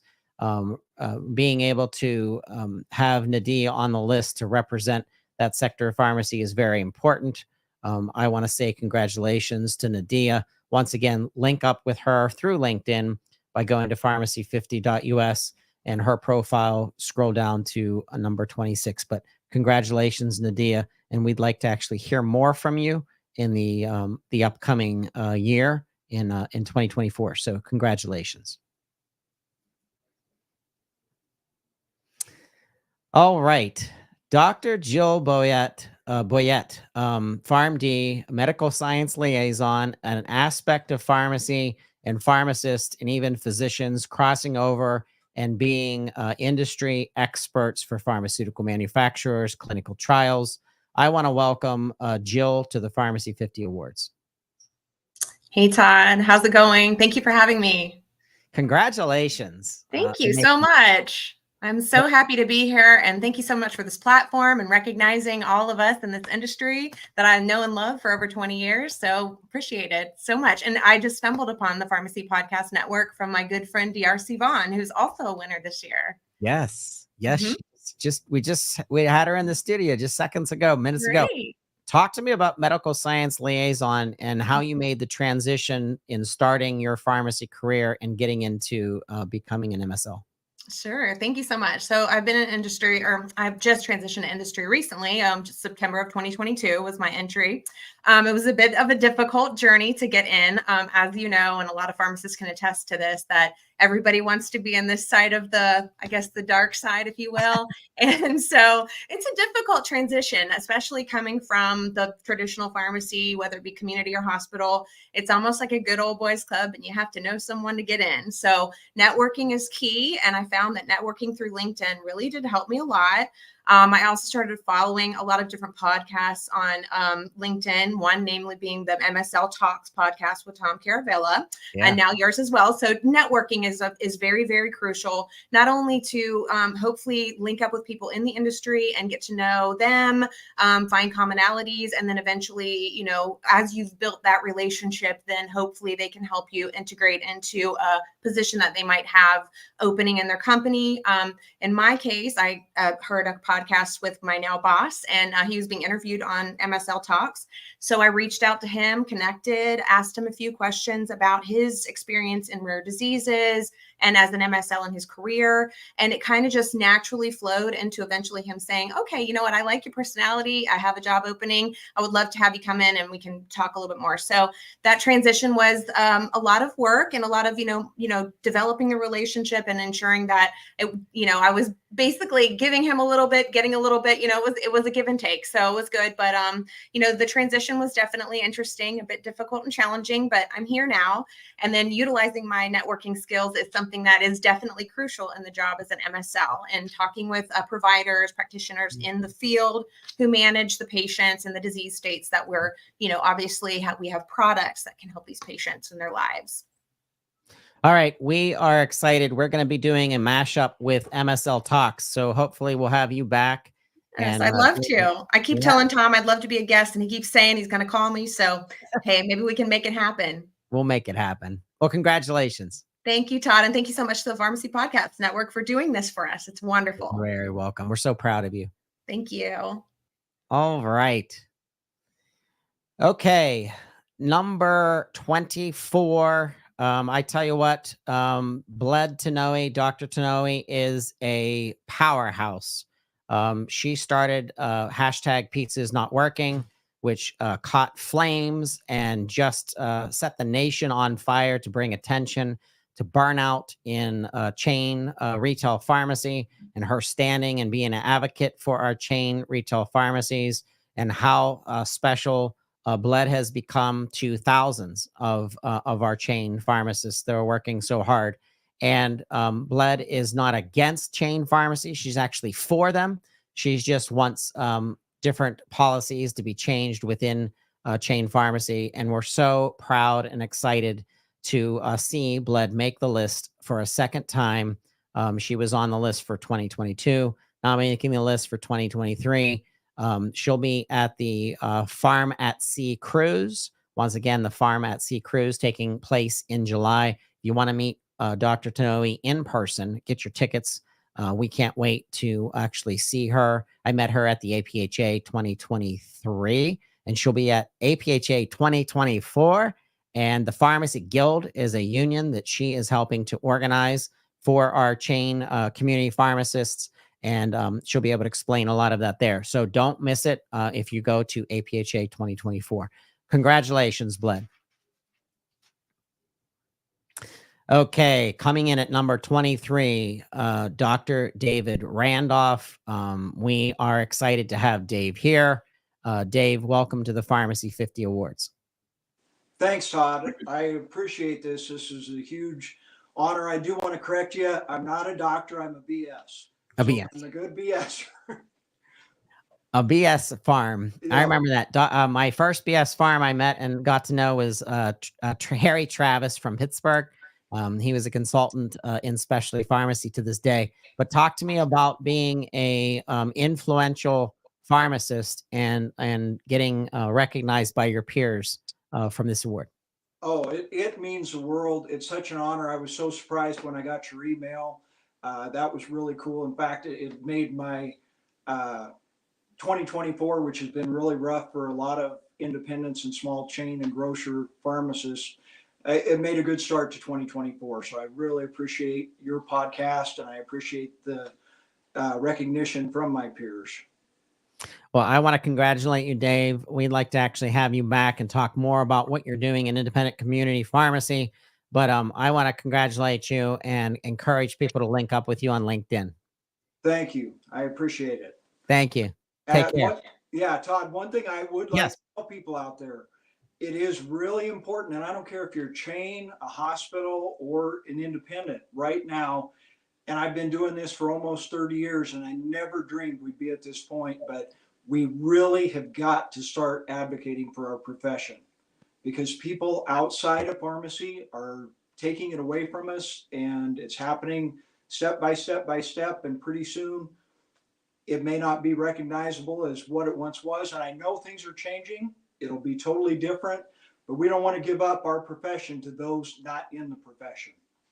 Agreed. And thank you for saying that, Dave.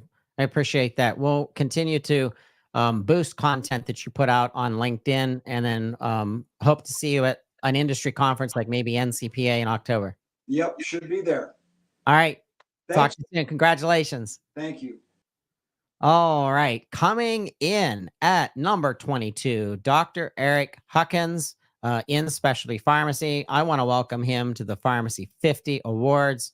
It's so exciting to have you here, Eric. Hey, Todd. Always good to talk to you. You're back. I'm back. I knew you'd be back. I just didn't know it would be as one of the 50 most influential pharmacists in our country. So talk to us about getting this recognition and what kind of responsibility it places ahead of you for 2024. Yeah, well, first, thanks for doing this. It's an honor to be part of this amazing group. I think about everything that we all do, everyone on this Pharmacy 50 list. Part of what I do being in specialty pharmacy, and particularly with Lumicera, is trying to bring transparency to the industry. And so I really appreciate this platform and being able to talk about that, because I think it's something that has been overlooked. It's now starting to become more of a buzz with having this cost plus, which we've been doing since Lumicera opened in 2014. It'll be our 10-year anniversary here in 2024. So excited about that. And that's really what we're looking ahead to do is really spread our model and vision of what we do with transparent specialty pharmacy. That's incredible. Lumicera came down to the studios. We did actually a special episode with you and your team. We'd like to learn more about what Lumicera is doing. So we want to have you back later in 2024 on This Week in Pharmacy. But I want to say congratulations, Eric. And I want you to take this award and know that people are recognizing you and your leadership and what you stand for. And keep pushing and keep letting us know how we can help you spread your word. Yeah. Thanks, Todd. Thank you. All right. I tell you what, this list just keeps getting better as we get through it. Dr. Kenneth O'Shea. I met Dr. Kenneth, I think about maybe two and a half years ago in community pharmacy. An avid Twitterer or an Xer, just like myself. I love using that platform, and the stories that Ken would share about fighting for his patients was just extraordinary. Coming in at number 2021, I want to welcome my friend, Dr. Ken O'Shea, to the Pharmacy 50. Hey, how are you doing? Look at you showing up in the pharmaceutical. Yeah, you know, got to do my thing. Talk to me about right out of the gate. We have to talk about pharmaceuticals, and talk to us about how you spell it so people know what we're talking about. Okay, so to save my sanity from pharmacy, I make suits.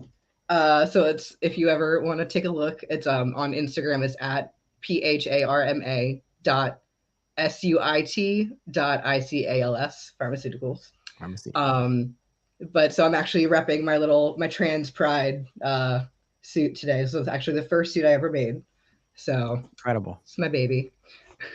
I told you right out when I was introducing you on Twitter, the stories that you tell and the way that you stand for your patients. Where's that passion come from? What was it in your youth or something that you're like, I'm going to become a community pharmacist. I'm going to fight for patients. So I actually never wanted to be a pharmacist. I wanted to be an architect. Wild shape change. But I got really, really sick. I had kidney failure. I was on dialysis and everything. And I was like, I am like a starving artist right now. I can't afford to take care of a kid with all of this. I know about meds. When I was a kid, I was really sick. I had a pharmacist at Target before it became CVS, who I actually ended up working with later on at Walgreens, which was wild. But he always was super helpful. So I was like, I can do that. And so I switched from an art major to pharmacy. That's a big change. A little bit. It was wild. But it's, I can't imagine not having pharmacy in my life now. It's incredible. Why is it that you keep making this list? People are recognizing you, your peers keep voting for you. I know you might not want, you've been forced into leadership. So what is it about being part of the Pharmacy 50? Why do you keep making this list? I thought a lot about it, and because I was like, I just talk. I just yell on Twitter. That's literally all I ever do. But I think it really comes down, like I thought about it real hard. And when I was in pharmacy school, my professors really drilled in one of the core values of Hampton University, my alma mater. And it's to respect oneself and the dignity, feelings, worth, and values of others to foster a culture of acceptance and excellence. And I think I just kind of took that and ran with it, because that's what being a pharmacist is at its core.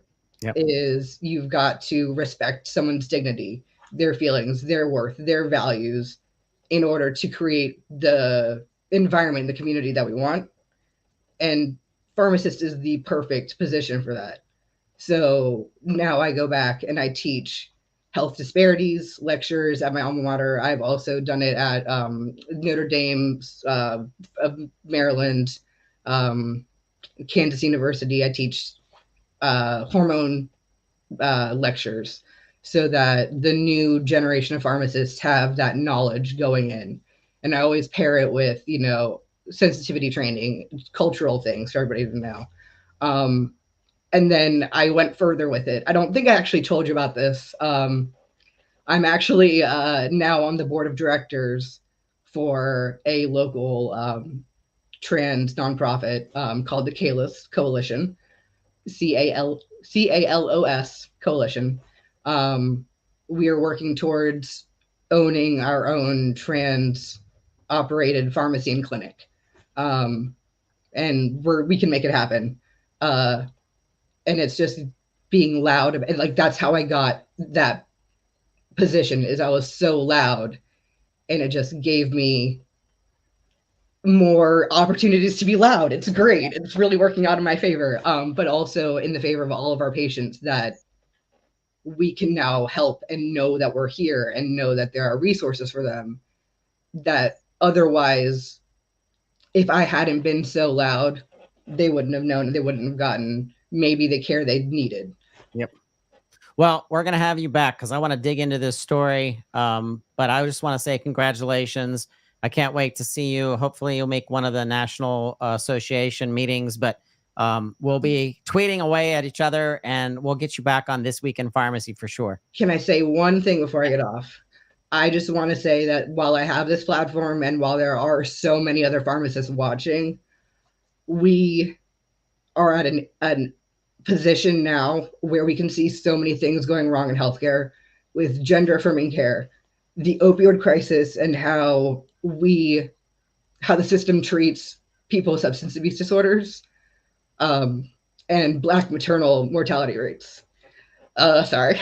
Let's dig into that. Yeah, we're in a position, and I just want everybody to pay attention and do what you can on all of those things and whatever you guys feel compelled to advocate for. Absolutely. Well, Ken, this is not the last time. You are going to be back on This Week in Pharmacy. We're going to dig into this. You're going to bring some guests for us, but congratulations. Thank you for the opportunity. Thank you. All right. I want to say congratulations to Dr. New Throng for making the Pharmacy 50, coming in at number 20. Welcome to the show, New. Thank you so much, Todd, for having me. And it's just my honor. And I'm so grateful not only to be here with you, celebrating all of our pharmacists. And this is for all of our pharmacists and our technicians. To me, Todd, it's not about me. It's not about the title and what I'm here, but I'm here to show all those that are going through adversity and going through challenges and going through burnout and not figuring out, something's missing because you're not in the right place. Know that you can get through it, and you can have the tribe like the Pharmacy Podcast Network and other communities that will support you and cheer you on, and know that you are worthy of anything that you dream. And if your dream is to spread love, kindness, empathy, and compassion, and do everything from your heart and soul, it shows through all that you do. And I truly believe that when we have the right intentions, put into action, work hard, the result will show.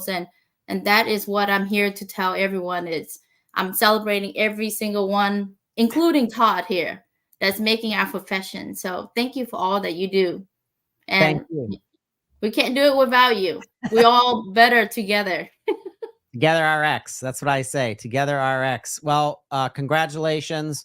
We will have you back for sure to dig into some of the passion that you shared with me. You brought me to tears the last time that we talked. So I got to have you back to share some of your special stories. So to our listeners, you will hear more from New Throng in 2024. So congratulations, New. Thank you, Todd. And I'm looking forward to 2024 to amplify and share the spotlight, and also shine the spotlight on those that are making the impact. And I know so many that we can't fit all in here, but know that this is for all of you. Thank you so much, Todd. Thank you. Love you. Bye, Love you everyone. Too. Thank you so much. Bye-bye. Yeah. All right. Coming in at number 19 is someone very special to our industry. Elisa Bernstein. Dr. Bernstein has been a member of the APHA and helping to direct the association for years. I want to welcome Elisa to the Pharmacy 50 Awards, coming in at number 19. Congratulations, Dr. Bernstein. Thank you so much. Thanks for being here. I'm honored to be included in this list of movers and shakers who are influencing and leading and making a difference for pharmacy. You are very welcome. Talk to me, Elisa. When did you start with the APHA? Well, I've been a member of APHA since I was a student, and I'm not going to tell you that number, but it's a long time ago. And but you've been an executive member of the APHA for some time. So how long have you been? I have, yeah. So I started at APHA 4 years ago, but I had the opportunity over a course of 13 months in the last year to lead APHA as the interim executive CEO.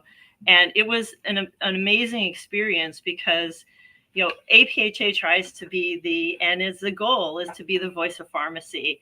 And I am a passionate, relentless advocate. That's my advocacy is my wheelhouse. So being able to have the platform through APHA to help guide the profession, change the profession, make sure that policymakers know that pharmacies need to be fairly reimbursed to keep their doors open, that pharmacy teams must have a safe environment to be able to do their job safely, and that we can't keep giving away our services for free. So there's that and many, many more issues I was able to in that role, and I continue at APHA in a leadership advocacy role to fight for change that's needed in pharmacy. All right, we will see you in Orlando in March. What is the date of the APHA 2024? Yes. You just I know. That's what I'm saying. Asking me that question, because it's March 25th.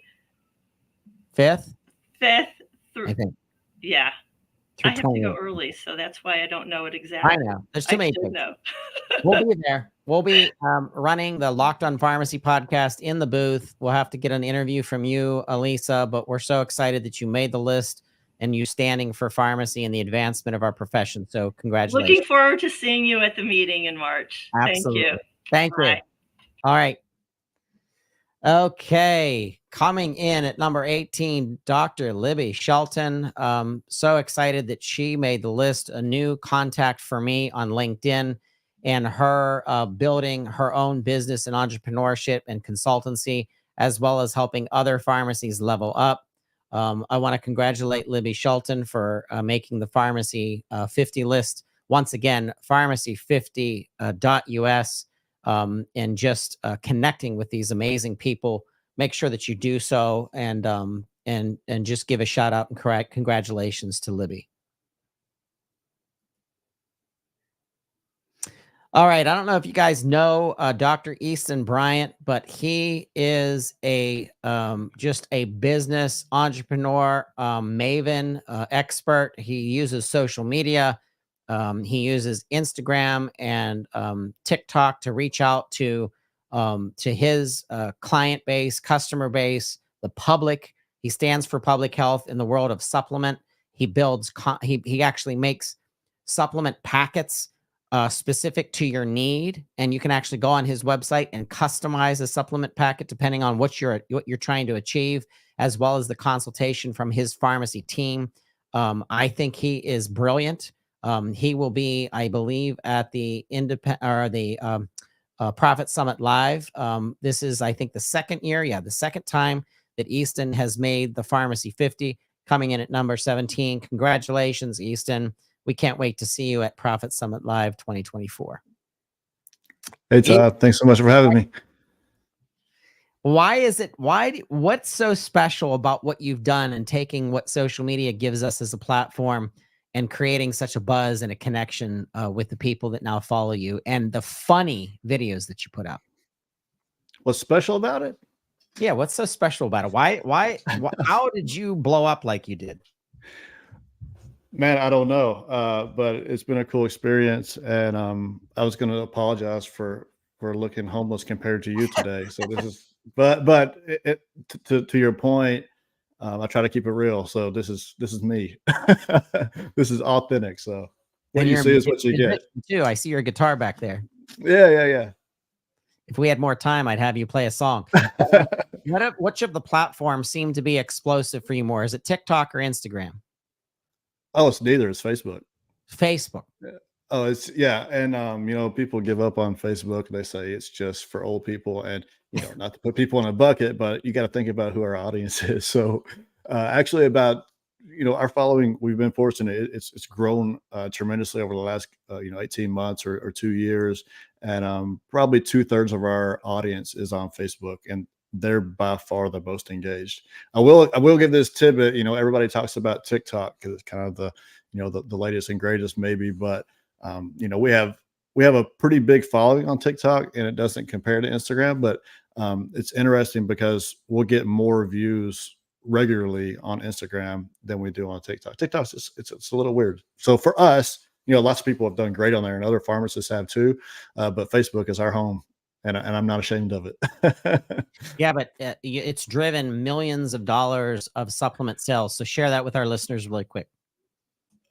Oh, I don't know. It's been great. I mean, you know, what I see is that people, you know, they don't know who to listen to. Yeah. There's so much misinformation out there. And, you know, my message is that, as all pharmacists know, we're the most accessible healthcare providers. And, you know, it's our duty to deliver good information to them.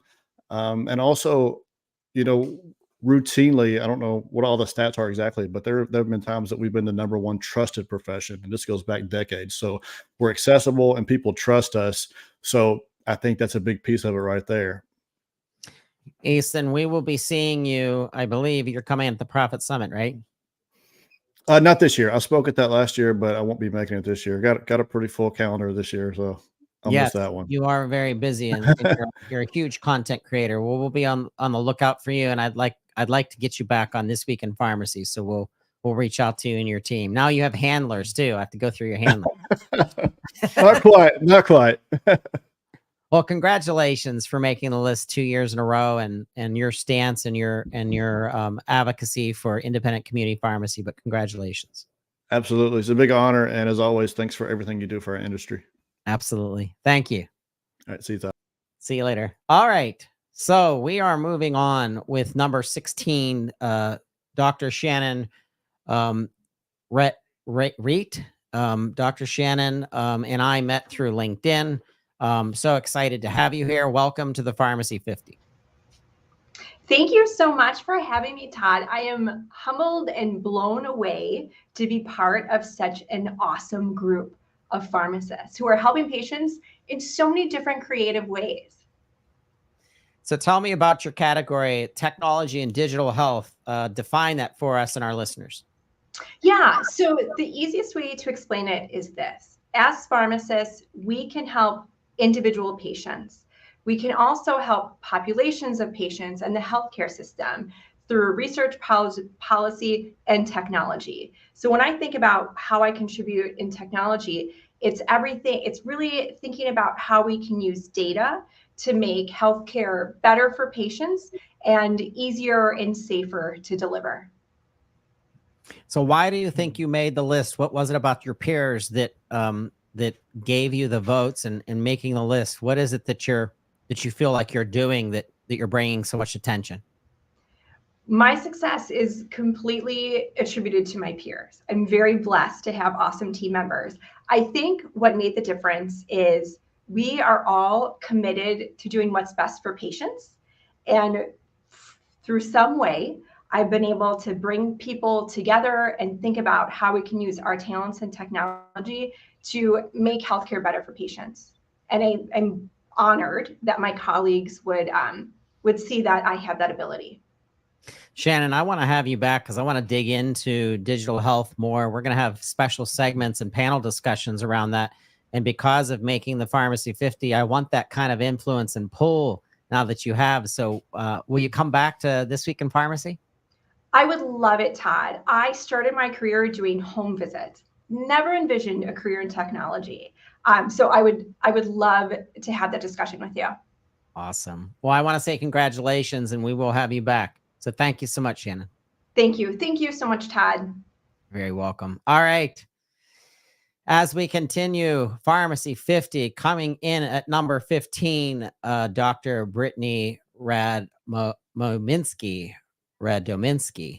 I butcher these names and I apologize, but Brittany, welcome to the Pharmacy 50.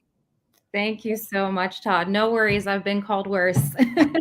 It's Radomski. I know it's Dr. Radomski. It's a mouthful. Yes. Well, that's why I'm not a pharmacist. I can't say drug names either.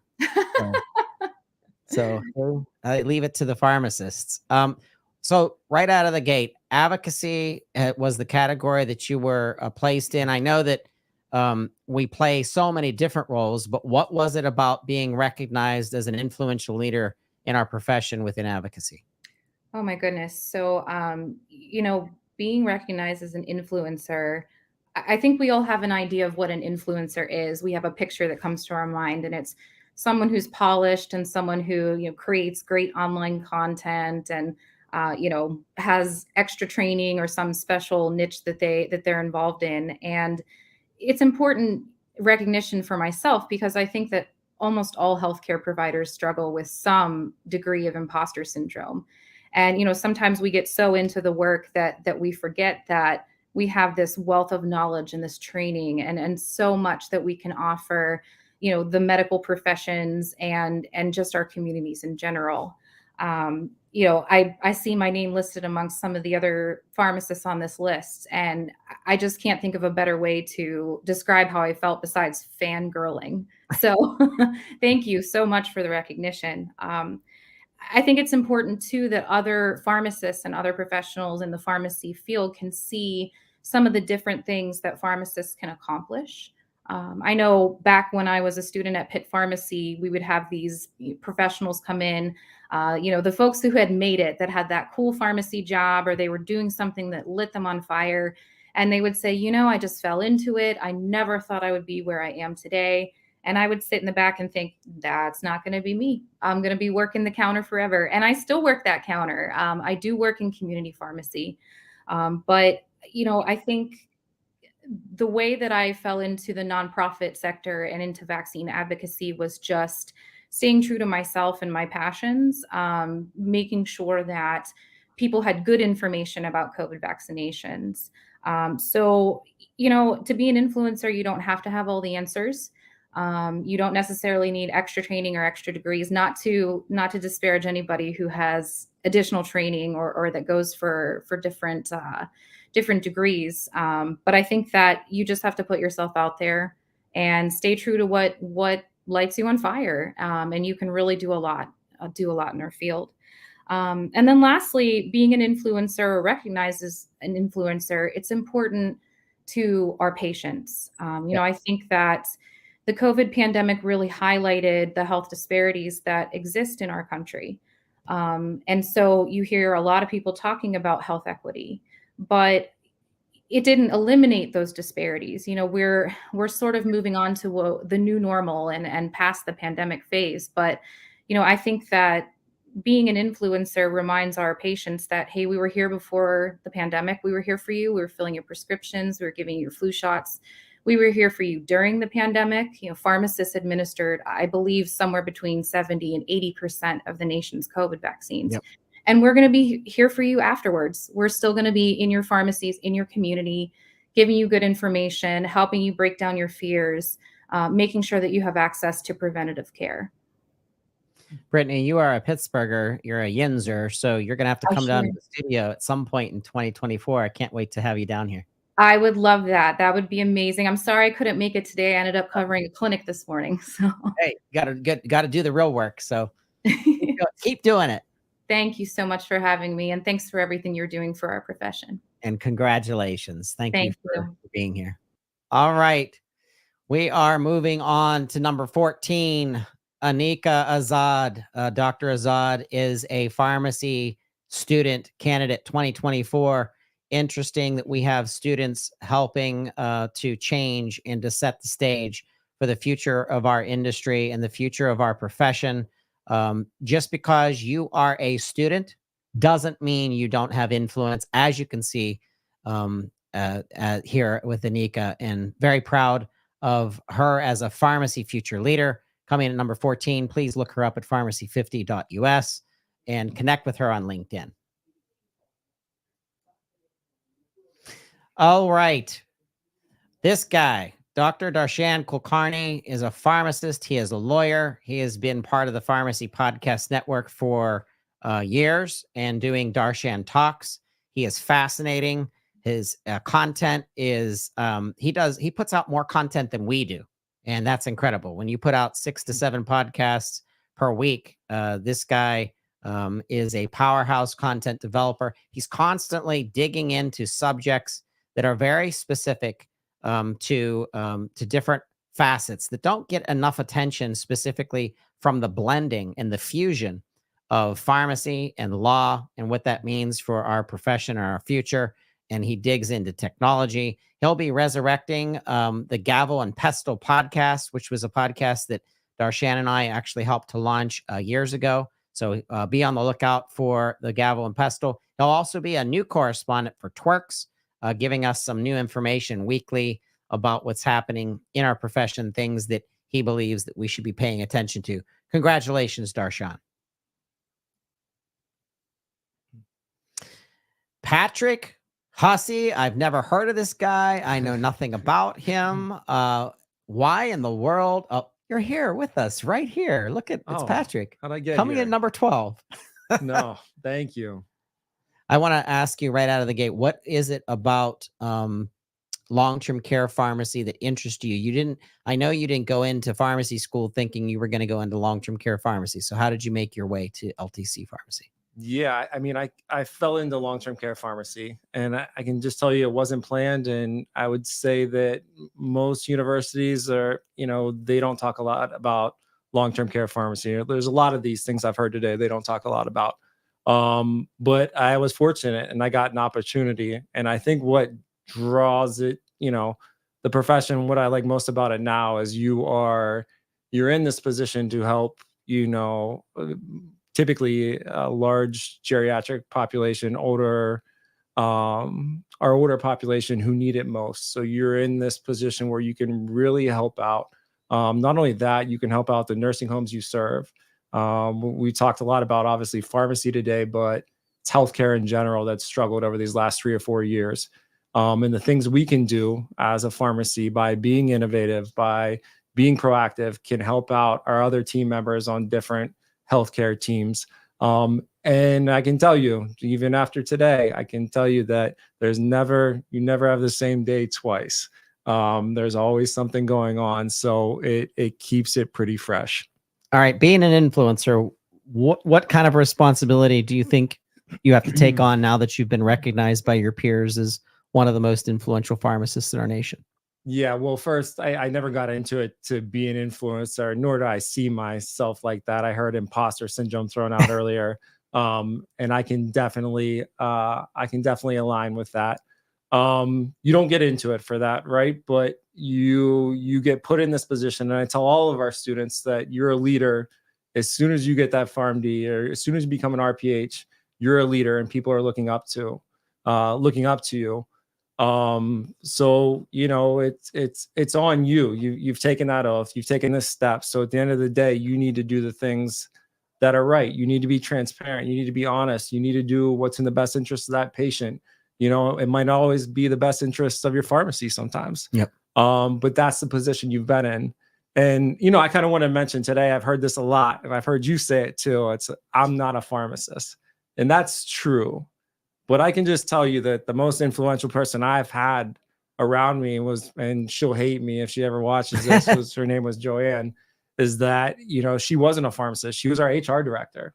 And she made my career, because when I first got my first management position, I wanted to quit after 3 months. The people side of it is tough. And there's so many people out there that aren't a pharmacist that just play such a huge role, just as important. They may not be able to do a couple of the clinical things. And sure, I'm an advocate of my profession.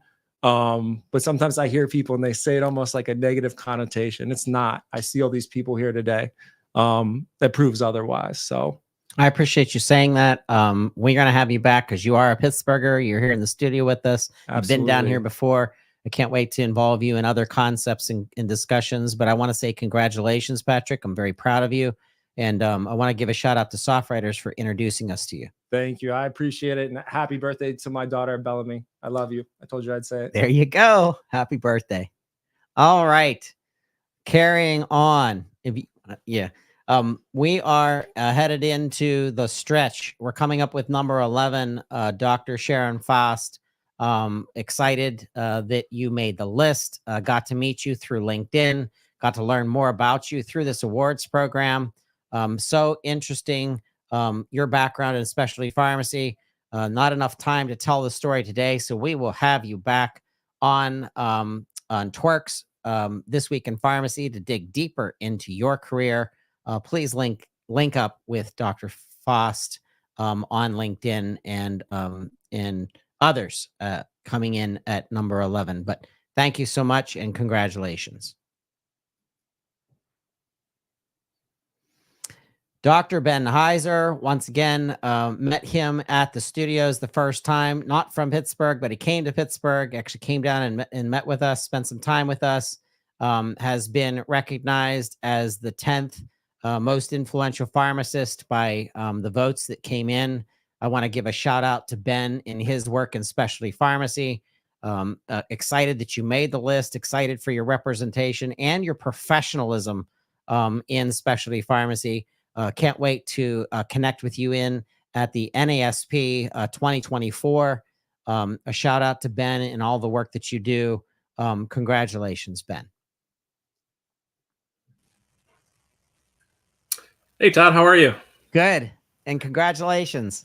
Hey, thanks. I appreciate it. I appreciate you setting up this opportunity, both, for the work that you do and the awareness you create around the issues in pharmacy through your podcast and obviously the network that you have within LinkedIn. It's been pretty incredible. I've been watching on the LinkedIn live stream the whole time because I wanted to get to know the other 49 people on this list. And it's been absolutely incredible, the amount of passion and innovation the group has for the pharmacy profession, advocating, forging new paths, and really creating new opportunities in non-traditional pharmacy. It's been great.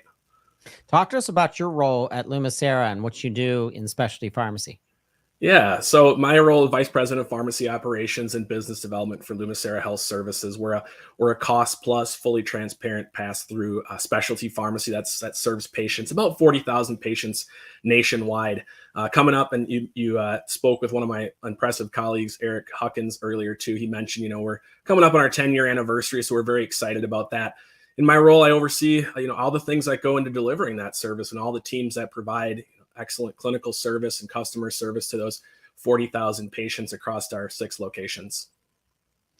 Ben, I want to once again congratulate you. Got to have you back on This Week in Pharmacy. We can dig into specialty pharmacy specifically and talk about payment obstacles and how that prevents us from being adherent and keeping our patients on medication. So we're going to have you back in 2024. I would appreciate that, Todd. We had a great time when we were in studio with you there. And as being part of this list, obviously, I love to talk about the things we're doing at Lumicera and how we're trying to do specialty pharmacy different and really being a great partner to all of those out there that want to do things differently.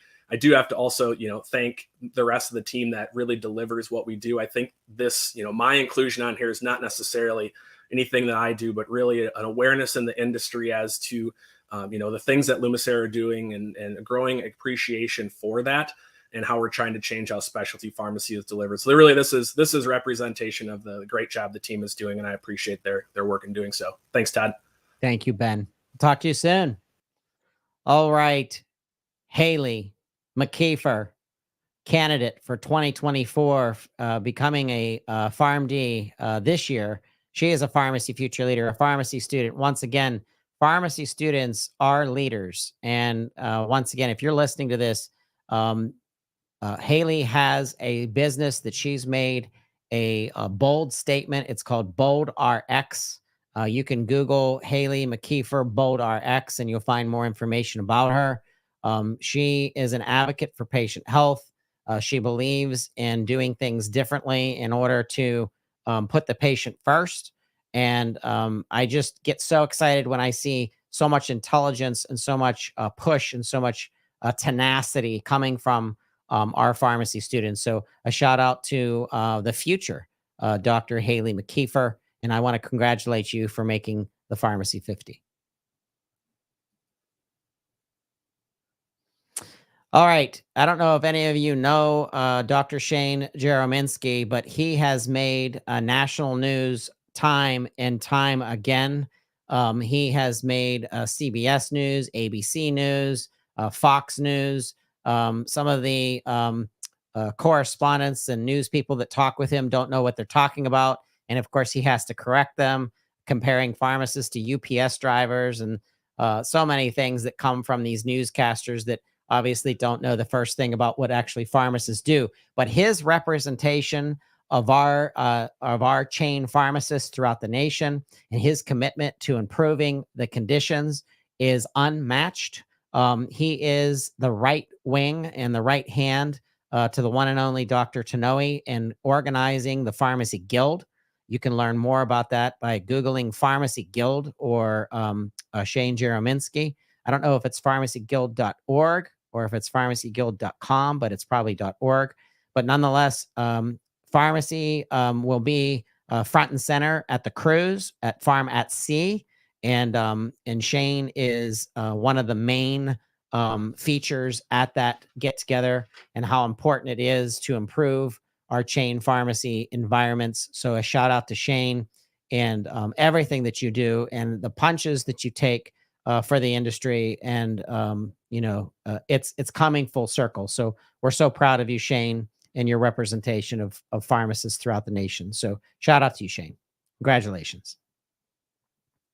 Okay, I've known this next pharmacist for over 10 years now. He is my go-to guy when it came to cannabis medicine and understanding it when it was unheard of talking about it in the realm of pharmacists. I want to welcome Joseph Friedman to the Pharmacy 50, and I'm so proud to have you here, Joe.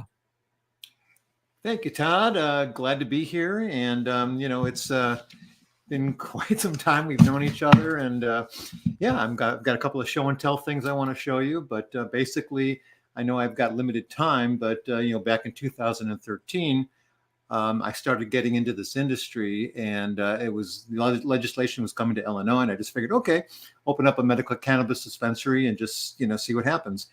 And what happened from that point is I took it to the next level because we were the only dispensary in the entire state of Illinois that had healthcare professionals full-time inside. Others claimed it, but it was BS. And I had a hospice nurse on board, and we were the first dispensary in the nation to host 2 colleges of pharmacy, to have 4th-year pharmacy students doing clinical rotations. I was the preceptor. And then I went on to do a lot of public speaking at pharmacy conventions as early as 2015. And and it just has been quite a ride. And what's interesting about these pharmacy students is they always, after their 6-week rotations, they always gave us a gift. So this is, let's see if I can get this. Cannabis sativa and cannabis indica. That was one of the gifts. And these are just cool things. And this was just one gift from one pharmacy student. We never asked for anything, but they always showed so much appreciation for having one of the most unique clinical rotations, that they ever experienced. So, and then one of the other things that I'm working on, more show and tell, is 6 months ago, started working with a company that was involved with cannabis education. And we had this idea of creating like a one-of-a-kind educational platform. And this platform has turned into this, which is the periodic table of the cannabis plant molecules. And no one has ever done this before, and I'm the architect of it. But we have all of the cannabinoids, terpenes, and flavonoids and precursor acids organized by their molecular weight. And this is the static version of it. The online version of it has 187 pages of scientific documentation behind the medical benefit of these molecules. And we're going to have an interactive chart that users and healthcare providers can use to click on each molecule, see what it does, see the science behind it. And then there'll be a drop-down list with about 40 health conditions where you click on your condition and the molecules that address that are going to light up. And then you can print that and bring it through to a dispensary and drive product development from the growers to put these molecules in products. And then we're also going to use this as a blueprint. I've got all the right people aligned, some Harvard-educated doctors and scientists from a biotech company in Boston, as well as all the right people in Illinois to grow and to look at patients. We're going to select about 5 different indications. I know I'm going over, but we're going to use this to develop FDA-approved pharmaceuticals, either through big pharma or through OTC companies. That's incredible, Joe. We're going to hear more about it on This Week in Pharmacy. I'm going to bring you on Cannabis Pharmacy University as well, and panel discussions that we're putting together. And we're so excited about your representation of our profession in driving better information, better education around cannabis medicine. So thank you so much for being here, and congratulations. Thank you, Todd. It's a thrill, and thank you so much. You're the best. Thank you. Okay. See you soon. All right. This person, she is just a power juggernaut for her patients. She fights for her patients. She's one of my favorite Instagram stars. I want to welcome Shada Coldry, Dr. Coldry, to the Pharmacy 50 Awards. Shada, where are you? There you are. I can't hear you. Unmute yourself. Oh, now I can't hear you again. That you're such a loud person that we turned your microphone off, I guess. I see you here and we still can't hear you, but that's all right. We know who you are. I don't think your earbuds must be connecting with the computer right now. And this happens. Hey, when you're live, it's live. Oh, I can hear you now. How's now? Can you hear me? Oh, I thought I could hear you for a second. I heard something tapping. That's all right. You are muted, but this is what happens when we're live and we have to do this. So Sorry. Oh, there you are. I can hear you now. Okay, yay. Sorry. All right. Talk to us about your role in leading Palms Pharmacy, but more importantly, the advocacy that you give to your patients in community pharmacy. Thank you, by the way, Todd, for having me on. And thank you for everything that you do for pharmacy. First, can I just introduce you to a couple people before I answer your question? Yep. Hurry up. Bring them all in. Just quickly. I love your team. These are the folks that put Palms Pharmacy on the map. Finally, I see you guys instead of just Instagram. See them? Hey.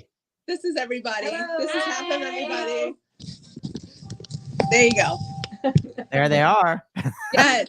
So this is Palms Pharmacy. This is my team. So some of them, yes, thank you. And I wouldn't be here without them. And they make Palms Pharmacy what we are.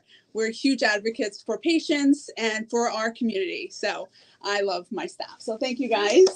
This is their award just as mine. So thank you. Thank you guys. Okay, Thank you. Best boss ever. Okay. Dr. Coldry, it's your second year being part of the Pharmacy 50. What is it? Third year. Oh, goodness gracious. Why in the world do you keep making the list? Like, what is it about what you're doing to drive influence and to drive change in community pharmacy? I find it amazing that I'm still on this list. Apparently people still like me, but I wouldn't say that I'm an influencer, but it's my commitment to lead by example. And I'm just passionate about pharmacy. And I think I exude that all the time. I know I'm always like, yay, pharmacy. So, yeah, that's all I got for you. Sorry. I think that your front end is very different too. And the way that you present, you constantly are paying attention to what your patients want, and then you make adjustments. And I think that says something about consumerism and you paying attention to that. I think that brings influence as well. Thank you. Yes, front end is what most neglected part of pharmacy. I know a lot of pharmacy owners have their front shop and they have a little gift shop, but ours is we have a pretty small front end, but we turn it a lot. We order a lot and we just keep turning it. And we just like to bring fresh new products in a lot. Very often. Sorry. You know how I am. Horrible. And a shout out to IPC because you're on their board of directors and they've been a huge supporter for us for Pharmacy 50 this year. And I just want to thank you for the influence that you've built for us and our platform and the relationship that you've helped to cultivate with IPC. I want to say personally and publicly, I want to say thank you for that. Oh, thank you. Thank you. Come on, Todd. We love you. I love you too. I can't make a heart. There you go. If I start messing with my hand signals, I'm going to mess up the camera. So I'm not going to do that. Ooh, I don't know how that happened. All right. Congratulations. We will see you at a future pharmacy conference. But I can't wait to see you in person. But I want to congratulate you for making the Pharmacy 50 for the third time in a row. Thank you for having me. Thank you. All right. We are moving into number 5, Dr. Matt Lewis. He's in long-term care pharmacy.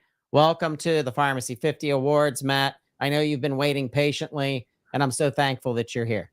Hey, Todd. How you doing? Doing great. And you know what? Our paths crossed in some of the earliest days of my career in pharmacy back in SoftWriters days.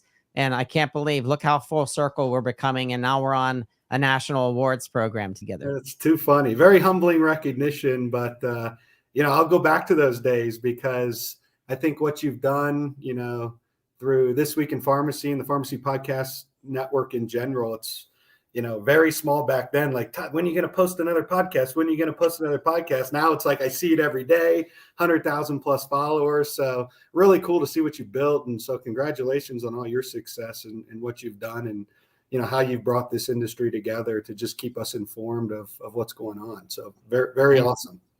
Why are you an influential leader? What is it about what you're doing in long-term care pharmacy that you've been recognized by your peers as the 5th most influential pharmacist? Still trying to figure that one out, Todd. No, at SPS, I'm just one person, and we've got a big team of about 75 individuals that they definitely deserve a lot of this credit because they get up every day. They got the energy, the passion, the commitment to help us really problem solve. And I think with a focus on LTC, there's just so many headwinds, and kind of how we look at the world now. We've built some solutions around helping, drive formulary management between pharmacies and facilities. We built out some logistics solutions. We're doing some more stuff. We've got some more products we're building out in 2024. But it's really, kind of bringing the industry together. You've got the headwinds from the Inflation Reduction Act that, a lot of this comes in play in 2026 from a prescription drug reimbursement standpoint. But this whole American Rescue Plan Act that kind of just hit us sideways. And it was like, holy cow, when we saw the announcements from the insulins, along with all these other WAC reductions, the pharmacies are going to experience a significant hit. And sort of we bucket this in 3 silos. I look at it from, how can we innovate as an industry? How can we find some solutions? The cost of labor has gone up. Finding good labor has been a challenge. Our reimbursements aren't necessarily going up. So how can we innovate to streamline and find ways to be more efficient? The second pillar is, I think, collaboration. I think the LTC industry is small. Yep. And there's a lot of big players. There's a lot of regional players, a lot of small players. And I think we just need to do a better job of collaboration as a whole industry, kind of singing one voice.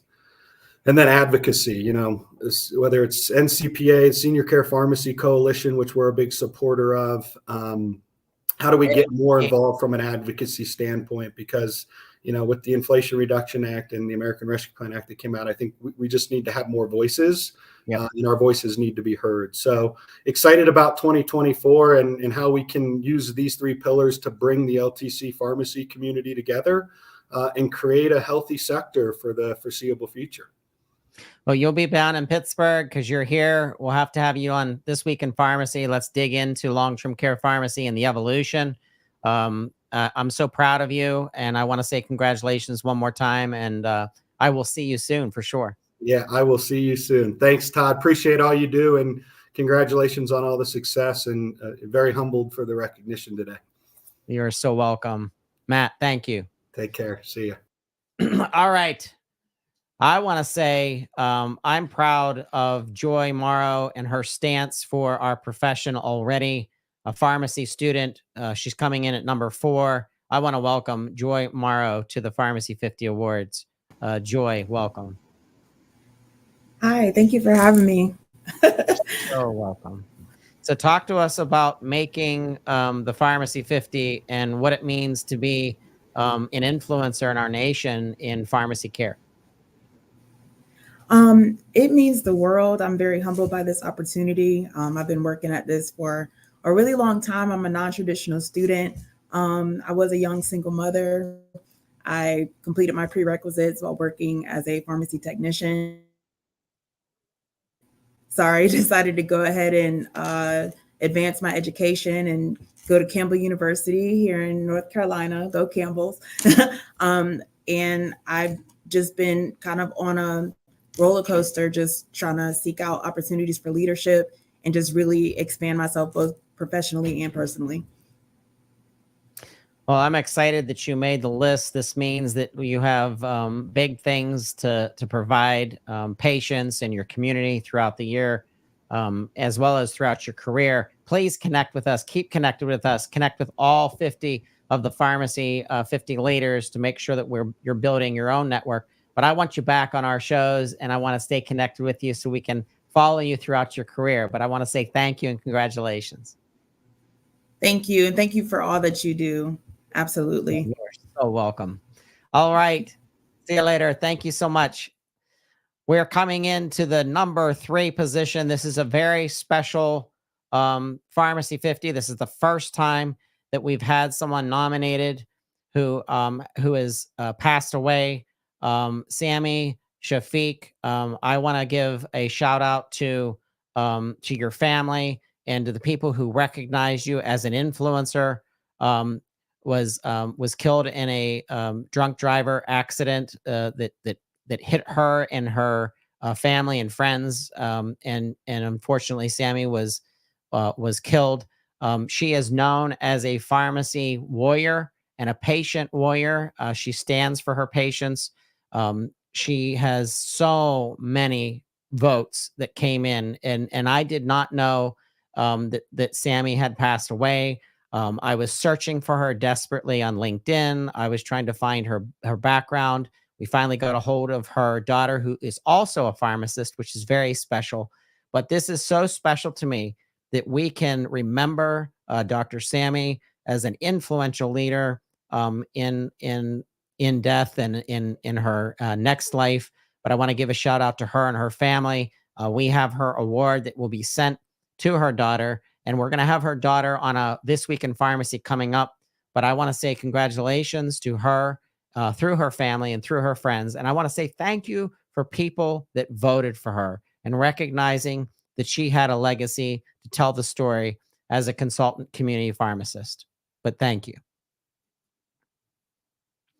Number 2, Dr. Jay Phipps, a champion, a gladiator known as the Pharmacy Gladiator, independent community pharmacy. I want to welcome Jay to the Pharmacy 50 Awards. Jay, get in here. Hey, Todd, good to see you. Thank you for having me. You. And right out of the gate, tell us why you're known as the Pharmacy Gladiator, and you've actually started an entire initiative for other people to join the Gladiator movement. Yeah, to me, pharmacists put limitations on ourselves. We kept limiting ourselves, and to me, we're out there battling to take care of our patients, doing wonderful jobs, and I decided to own that and created the Pharmacy Gladiator movement. It's really, we're battling in our communities to conquer those coliseums in our communities by providing great care. And I think we need to make sure we let people know we need to promote ourselves and promote what we do for patients, and continue to fight and remain relentless every day in what we do, and make sure that people know and realize how we're taking care of patients. Taking care of patients is one thing, but also taking care of your community. I want to reference one of the worst catastrophes in our nation that took place 2 or 3 years ago, the flood that hit Tennessee, and how you stood up and how your entire organization and your entire team, your entire staff, I think you have 4 locations, all came together to help your community. Talk to us about that. Yeah, that was a very tragic thing that happened in Waverly, Tennessee, and really that the way that my team handled that, it all goes back to our culture. It all goes back to its relationships and how we build relationships. And we had relationships with the patients there and how we went to take care of those. And we also would celebrate the victories, the little victories there. It could be giving clothes, taking food, just taking care of the community. And I think my team is extremely strong, and we've built a really good culture. And really, that's how, any success I have is because I've surrounded myself by great people. I am the least in the group. I just make sure that I have phenomenal people around me in my family and at work. And that's made us be very successful. And really, that's what to relate that to the podcast network and these awards, same thing. This is all about relationships and the relationships we're building, and then celebrating the victories of others. We say all the time, you celebrate the victories of others with the same intensity as you do your own. So, and we do those with 2 claps and a Ric Flair, and we yell and scream at work all the time when we do fun things. We have a great time. But thank you for recognizing that. Before we go, there's one thing I want to say when we have the opportunity is that I think the profession is on a brink of greatness. We've been doing great things for a long time, but we're like a volcano. We start having, before a volcano erupts, there's earthquakes. The heat starts to get hotter and hotter, and you can feel movement. The plates start to rub together, and you can just feel it coming. And the profession of pharmacy is in that spot. We're that volcano about to erupt. I have never been more excited to be a pharmacist than I am right now, and I really look forward to seeing the profession of pharmacy conquer the Coliseum in our community and take over and really show our full potential.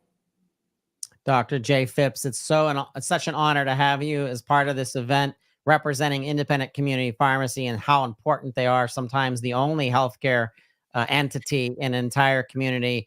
And you represent independent community pharmacy at the highest of levels. We're so proud of you, and I want to say congratulations. Thank you very much. All right. And we are ready to announce the % most influential pharmacist in our nation, who received the most votes.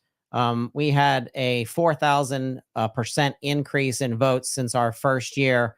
And this just blew me away. Dr. Nadia Ahmad, welcome to the Pharmacy 50 Most Influential Leaders in Pharmacy, and congratulations for being voted as the #1. Thank you. I am just incredibly humbled and honored. I've never imagined in my wildest imagination to make it to the #1 in that prestigious list of 50 most influential pharmacists. I'm humbled and honored, and to share the list with such highly talented and such incredibly, highly achieved pharmacists. I'm just truly honored. I would like to say that, to share the list with this list of, I was listening everyone, and I was just simply blown away that I am in that list, and let alone be on the top. And I would like to say that I take this award on behalf of all hardworking pharmacists and retail pharmacy technicians. We have seen, especially from the past 3 years, toughest of time, very hard times since the pandemic hit, and we have seen challenges and faced challenges of our own, from staffing issues to we work in a very high demand, stressful environment. But time and again, we have proved ourselves in our communities as #1 patient advocates, and are at the same time are the most accessible at every corner in the nation. And when the pandemic hit, we vaccinated entire majority of the nation, if not entire, and went on to nursing homes. And we do it every year during busy flu season and upper respiratory illnesses. We always showed up for our patients, and besides facing challenges of our own. And the reason I want to mention this start, for the most part, we are often seen as some workers who deal with insurances or put pills in the bottles or do non-clinical work, which is far from truth. We tackle adherence issues. We fill gaps. We were facing so many supply chain issues and other back orders of many drug classes. We collaborate with doctors, find alternatives every day. We catch prescribing errors, and we more than often, never get the recognition. That's the point I want to make. I'm making into the top of the list is a huge win for all community retail pharmacists and technicians. I'm taking this award on behalf of you. And you were asking everyone about being an influencer. During pandemic, I started sharing my daily journey as a mom, sometimes missing out on my children games and feeling slightly guilty about it. But I was just being authentic, that this is what I'm feeling and sharing my stories. And somehow it resonated with a lot of people. People start following me, and I was being authentic, passionate about community pharmacy. and I had my values clear, and which made me unique and my journey. I have my boundaries defined. I have no leadership title attached to my name either, but still was able to make an impact, was able to influence, always cheering up my team. And it was, my journey is very, very unique, nothing short of ordinary. Still, I'm just like any other community pharmacist. But it just, I'm sitting here talking to you. It's such an incredible honor for me, and I'm beyond humbled. 2023 was a very hard year coming out of the pandemic and the intensity of our chain community pharmacists and what they went through, and how many of them felt so burnout, so lost, like they weren't given any kind of support in many instances. And this is a year of healing. This awards is about healing. It's about getting to the next level and leaving that way of operating behind and feeling behind that negativity, knowing that there are other people out there who want to support you, who are there to support you. My organization, our platform, our entire publication is all about that support, all about that advocacy of people like yourself, Nadia, who know that it's the patient. Sometimes you are the only healthcare provider that they have access to. Yes. And if you don't guide them in a way that needs to be, if it's not good care, if it's not focused care, they could be lost, they could become hurt, they could die from something, and you're standing there for them. Yes. What is your call out to our national chain pharmacists that are out there in finding hope and taking time to heal yourself so that we can do more good work coming in the new year? I think I would tell everyone just to have a fine balance. Just find create a boundary, how much you can take, how much passionate you're about your job, and how much is what you can, in other words, handle. For me, I absolutely love community pharmacy and absolutely love interacting with patients. I'm very curious to know about patients and their stories. So I know on my days off, I have my boundaries clear. That this is my family time. I love to read. I'm going to go hiking and go to my children games. Absolutely love being a mom. And so I have my boundaries very much clear. I know that this is time for rest and replay, and this is the time for work. So this is my passion. So that's what I when I go, I genuinely don't feel tired. And to share my journey, to talk more about it, there's so many forums. We have Pharmacist Mom Group online. I think social media, if used correctly, is the best thing. And I'm here sitting here just because of that, being on LinkedIn and sharing my authentic story. So it's okay to reach out, to talk to even your leadership. And I have never been, I'm thankful to my employer, which is Walgreens, and I've shared my concern. Thankfully never been have any issue, and brought up the issues and attentions and talking more about it, creating your boundaries and being authentic. There's no need to cover up. And if it's too much for you, you can cut down and find that fine balance is what I would recommend. Dr. Nadia Ahmad, we are so proud of you and representation of pharmacists in our nation. We hope that organizations will reach out to you for quotes and maybe additional interviews. I'd like to have you back on This Week in Pharmacy and talk more about your advocacy for patient health and pharmacy care. But once again, from all of us all of the votes, all of us at Pharmacy Podcast Network, I want to say congratulations. Thank you so much. And thank you to you, Todd, and Pharmacy Podcast Network. I am so thankful to LinkedIn. I got connected to people like you and many other pharmacists. This is incredible. 2024 is looking good. I'm loving it. It is looking good, and it's looking Yes. good for pharmacy, and it's actually it's Yes. even looking better for patients. So Yes, absolutely. thank you. Let's Thank do you this and together. congratulations. Thank you. Thank you. All right. I tell you what, that's the longest podcast I've ever done. and it was worth it. Every minute, every one of you. Thank you for participating. Thank you for voting. I want to shout out to IPC and Cardinal Health for your support. I want to shout out to Tyler Clare. I want to shout out to Rachel Medlock. I want to shout out to Brady Yuri, my team. I could not have done this without you. We worked so hard on this awards program. It turned out amazing. Thank you to the listeners for listening to Pharmacy Podcast Network, as well as all of our podcasters. Please go out and look up so many of our presenters, so many of our content developers. Get ready for Pharmacy 50 2024 coming. We're going to start voting in October of 2024. Be on the lookout. We expect it to go global. It'll go global. But we thank you so much for listening. We thank you so much for being here with us and sharing this celebration. And with that, we're out, and we'll talk to you soon. Thank you.